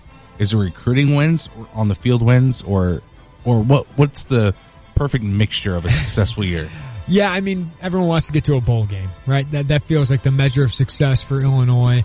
Recruiting class, I broke it down in a story this week. It's going to be hard for Illinois to get to a top 40 just because of quantity in the class, but they have a chance to do that. If they get a Luke Ford, Vertus Brown, and fill out the rest of this class with long athletes, bigger offensive linemen, I think that's a success because you're just trying to find the right fits for your scheme. As for on the field, I think talent-wise, this is probably a 3-win team, 3 or 4 win team. So if they get to 4 or 5, I think that's a successful year. As long as you're showing some excitement on offense, and Garrick McGee, you're showing what you can accomplish there. Defensively, you see some young guys start to step up. As long as you're showing progress that, hey, the system is you're starting to see it a little bit. You're starting to see some excitement. You're starting to see some competitive games. I think it's going to be difficult for this team given how young they are, but I think that's what you're looking for. I don't know if it's a number of wins, Austin. I think it's just an eye test and a competitiveness, and are they improving in the systems that they have? Because everyone wants to say bowl game. I just think that's going to be very difficult for this team. Can't be losing by 30 points. You got to make it at least 14 points, 7 points, something along there. Yeah, you can't have those just deflating games. Like Nebraska last year, right? You competed in that game for 4 quarters. Yeah. You go 2-7, but you compete like that, like 2-7 in the Big Ten, but you compete like that week in and week out. Maybe you'll have a loss like that to Wisconsin or Michigan or whatever it is, but you shouldn't be blown out by Iowa. You shouldn't be blown out by Minnesota and some of those teams. So I think it's more of an eye test than an actual number for Illinois. That's Illinois football. Next question. If you want to weigh in, 359-2255. That's 217-359-2255. We talked a lot of football. If you want to weigh in, what are your expectations? Got any questions about Illinois football as we get ready for the season? You can. 359-2255. That's 217-359-2255. We'll be back to wrap up the Tay and J Show.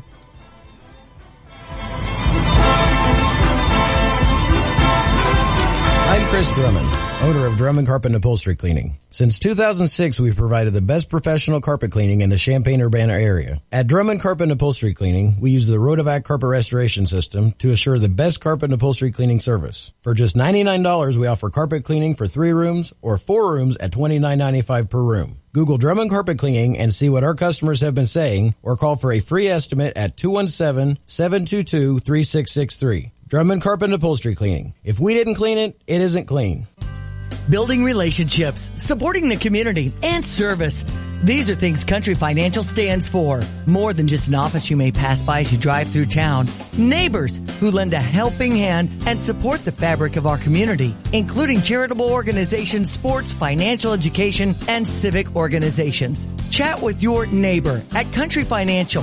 Jesse DeHaan. Call 352-3466. Talk about things that are important to you. and how Country Financial can help protect them. Got a question? Talk to our experts at StevieJay.com. Experts are ready to answer your questions for free. Looking for cool trends in clothing or gear as you support area teams? Game Day Spirit is the official fan store of the Fighting Illini. Landscaping tips are also available from Country Arbor's Nursery. New tile or soft surfaces in your home or business? Flooring Surfaces, where the world is at your feet. Experts are available now online at StevieJay.com. You had a dream of opening your business, and you took a risk to build it. At Busey, we understand your goals and dreams continue to evolve as you position your business for growth, look towards retirement, and plan for future generations. Achieve your dreams. Busey is here to help. Visit Busey.com or stop by one of our many convenient locations for solutions to your banking and wealth management needs. Busey, your dream, our promise. Member FDIC, Equal Housing Lender. Looking to renovate your kitchen or bathroom? For over 30 years, Kitchen, Bath, and Cabinet Company has been Champaign-Urbana's #1 showroom for all your kitchen and bath needs. From design to installation, Kitchen, Bath, and Cabinet Company combines years of industry experience with excellent customer service. Check out their solid surface quartz and granite countertops, plus a wide range of fixtures and cabinetry. Call Kitchen, Bath, and Cabinet Company at 352-1900 or visit online at kitchenbathandcabinetco.com. When smart businesses need to grow their team, they do it on the site proven to deliver, Indeed.com. According to an independent study, Indeed delivers 5 times more hires than any other job site, more hires than the rest combined. And right now we're giving new users a $50 credit to post a sponsored job, boosting your listing and relevant search results. Claim your $50 credit at Indeed.com/credit. Indeed, the world's #1 job site. Terms, conditions, and quality standards apply. The same people you trust after a fire or water disaster will also keep your house clean year-round. That's because the specialists at ServPro of Champaign-Urbana and South Champaign County are trained in every category of cleaning, from mold remediation to the cleaning of carpets, upholstery, air ducts, and crawl spaces. They're here to help protect every square foot of your most valuable possessions. ServPro of Champaign-Urbana and South Champaign County, or visit them at servproofchampaignUrbana.com. That's the bright green cleanup team at ServPro of Champaign-Urbana and South Champaign County. Franchises are independently owned and operated. Check out the new BMW of Champaign. It's not like the old Twin City. They have new on-site local ownership since 2013, along with a new state-of-the-art facility. With a Customer First Service Award winner for 2015, BMW of Champaign does business your way. Yes, they have tons of cars. Yes, they'll get you what you want. Yes, they discount, deal, and even pick up and deliver. So stop in, ask for Ben, and give BMW of Champaign a look. BMW of Champaign at the corner of Neal and Burwash in Savoy. Hi, it's Stevie J. Start your day with me along with Diane Ducey, weekday mornings 7 to 9, here on ESPN Radio 93.5.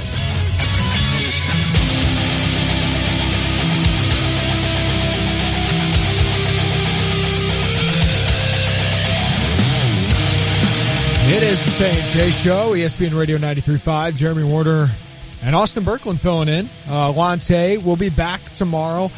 Austin, what are we going to talk about tomorrow since there's no sports going on at all tonight? That's a good answer. He has an idea. Oh, Nathan DeHaan. Yes. What should we talk about? We got to have like a draft tomorrow or something. We got to go off the rails. Well, you guys are ignoring that USA plays Martinique tonight. What is that? Gold Cup what is soccer. this? Oh, this is soccer. Okay, can we get a soccer breakdown? Because wait, who's playing again? United States of America, the country you live in. Yeah. They're playing Martinique in the group stages. What is a Martinique? Yes, where's Martinique that on the globe? is a country in the Caribbean. Okay. That's a country. I'm learning something today. There Nathan, you go. I A little appreciate geography this. for you guys. Okay. So what does this Gold Cup game mean? Because there's like 18 cups you guys play for in that sport. The CONCACAF, the Gold Cup, the World Cup. So CONCACAF is the region that the United States falls under, that Martinique and Mexico all fall under, and it's this North American region. The Gold Cup is their version of getting all the countries in this North America, Central America region and pitting them against each other in what seems to usually be Mexico or United States winning, but it's basically World Cup simplified down to just... So this is like the North America Cup. Yeah, if you want to It's basically what this is. So why does this matter and why should I watch? Because in 2018 is the World Cup. Yes. And do you watch World Cup? Do you guys watch World Cup? A little bit, yes. That's when I tune into soccer. And we'll get Granberry on. Yes. I pay attention to soccer for like once every 4 years. So with what soccer right now, and albeit it's boring because it's World Cup qualifiers, it's the Gold Cup, which doesn't mean anything in the long run. That's the problem I have, Nathan, is there's so many qualifiers. Like, it's hard for somebody involved. Like, I pay attention to so many other sports that it's just hard to get involved in, like, why is it so complicated? Yeah, like, I don't know what means what. Right. Well, I brought this up to the interns or whoever earlier this summer that the reason soccer will never get popular in the United States is because there's too many dang sports already. Yes. Every other country has soccer, and any other sport will take second place, and every sport's fine with that. Because you have like basketball in some of those European places where that's like the second sport, but they don't have football and baseball. So, I mean, soccer's popular here. I don't want to belittle it, but I don't think it'll ever be. But you already have the Cubs and the Bears and Illini and the Blackhawks. So is Pulisic playing, or however you say his name? Pulisic? Yeah.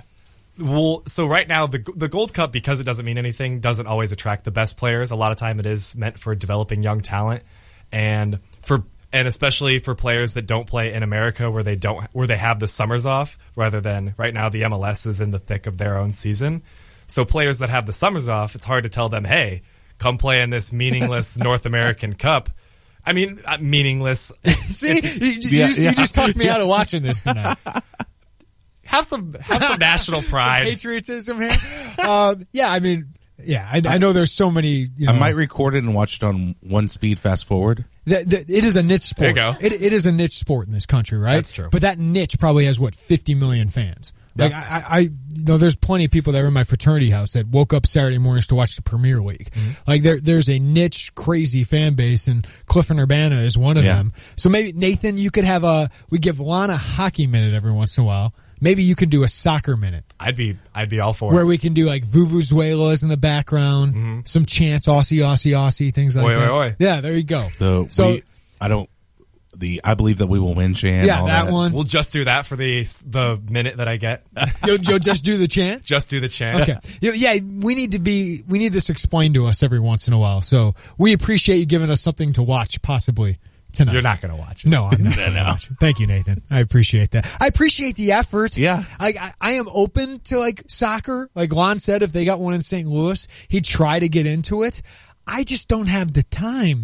I'm paying attention to college basketball and college football for my job, and then I watch the NFL, I watch the NBA, I'm so into baseball. Like I find it hard to watch hockey, which is the fourth sport. Cliff was trying to get me to be a Premier League fan, and I would say I'm a Crystal Palace fan just to be different because I'm an Eagles fan for football. So what's Crystal Palace? It's a Premier League team. Okay. And you got to explain this to me like you had to explain Snapchat yesterday. So it's a Premier League team like they play Manchester United and Man City. And, so I would try to watch it. I woke up at 6 a.m. and watch the game, and I'm like, I can't be doing this every weekend. So Nathan, right? Wayne Rooney no longer on Man U? Everton. He's on Everton. That's my team. Oh, it is your team. It is my team. Okay. See, I knew Wayne Rooney because I had a couple English guys in my fraternity, and we used to wake up early and watch it and drink some beers on a Saturday morning. And Wayne Rooney was the huge guy. Wayne Rooney was supposed to be the star of soccer, and then Cristiano Ronaldo was also on his team. Yeah, and he's so good looking. Yeah, and then him and Messi kind of took over as the greats right now. Is Ronaldo still the best, or is it Messi? That's the conversation that is pretty evened out with all the trophies Ronaldo's won at an international stage that Messi hasn't. But is it more like Ronaldo is LeBron and Messi's like Durant, or? It's like they're both LeBron right now, but the world isn't paying this side of the world isn't paying attention. Okay. I think a lot of people do. I think they're probably the two biggest, besides LeBron, probably two of the biggest stars in the world. That was a busy show. Austin, thank you for helping me put this together. Chris Hetty, Nebraska beat writer. Ryan Burns, Gopher Illustrated. Mike Harmon, Journal and Courier. Derek Young, Hawkeye Insider. Jesse Temple, Wisconsin beat writer. And Ben Pope from the Daily Northwestern. Hope you enjoyed the Big Ten West preview. Juan and I will be back tomorrow. Thanks to Maddie Bunton. Thanks to Nathan DeHaan. If you missed the show, get the podcast at ESPNCU.com. Have a great night. It's a Tay and J Show. Champaign County Head Start, a program of the Champaign County Regional Planning Commission, has openings for qualified teachers, teachers' aides, preschool teachers, substitute teachers, and bus drivers. Head Start provides a variety of opportunities for those wanting to get started in the childcare preschool field at locations in Champaign, Urbana, Savoy, and Rintoul, along with competitive benefits, health insurance, tuition reimbursement, and a great work environment. For more information, visit our website at ccrpc.org. Hi, I'm Troy Lands from Lands Heating, Cooling, and Plumbing. Lands is your local Mitsubishi Electric Diamond dealer. Our technicians are experts at solving your comfort needs, one room or your whole house. Let us show you how a Mitsubishi Electric Heating and Cooling System can save you money now. Your comfort is our priority. Call Lands today at 1-800-AIR-REPAIR or find us online at landsinc.com. I'm Troy Lands, and you can count on my company because you can count on me. Guidance, trust, protection, service. It's the mantra of GTPS Insurance. When you work with GTPS, you'll never have to call an 800 number in a different state. You deal with people who live and work in our community and know it's important to your business. GTPS is your local source for business insurance, property, general liability, workers' compensation, and group health insurance, and they'll work with you to formulate the best package for the needs of you and your business. Contact a GTPS insurance agent today at 359-9000 or visit online at gtpsinsurance.com. Hey, it's Stephanie Pratt with Coldwell Banker, the real estate group, your realtor that rocks the real estate market. I so love to cook and smoke. Meats, that is. I want you to be a rock and cook too, so I'm going to hook one lucky winner up with a master-built smokehouse smoker. Just listen for Stevie J in the morning and Tay and J in the afternoon to tell you the text. When they do, text a keyword to 359-2255 and you'll be entered to win. And let me rock your summer parties in a new home. Go to StephaniePrattHomes.com to contact me today. And for information on the smoker giveaway, go to ESPNCU.com. Hey, Levi Miller here. After careful consideration, I chose Stephanie Pratt as my realtor to sell my home. Wow, she is the epitome of a real sales professional. She was always available via text and was always quickly responding to any questions I had. Stephanie sold my home quickly. I'm a sales professional myself, and I hold others to a very high standard. She has now set the bar even higher. She was constantly updating me, and that is one of the most important things to any home buyer or seller. Thanks, Stephanie. Join the Champaign Parks Foundation on Friday, July 21st as we turn the Virginia Theater into a cabaret to benefit parks, programs, and services in our community. Admission is $60 per person and includes drinks, hors d'oeuvres, and a live performance by local jazz singer Katie Flynn. Reserve your spot now by emailing Laura Audeberry at laura.audeberry@champaignparks.com by July 14th. For more information, call 819-3839. You're listening to WSJK ESPN.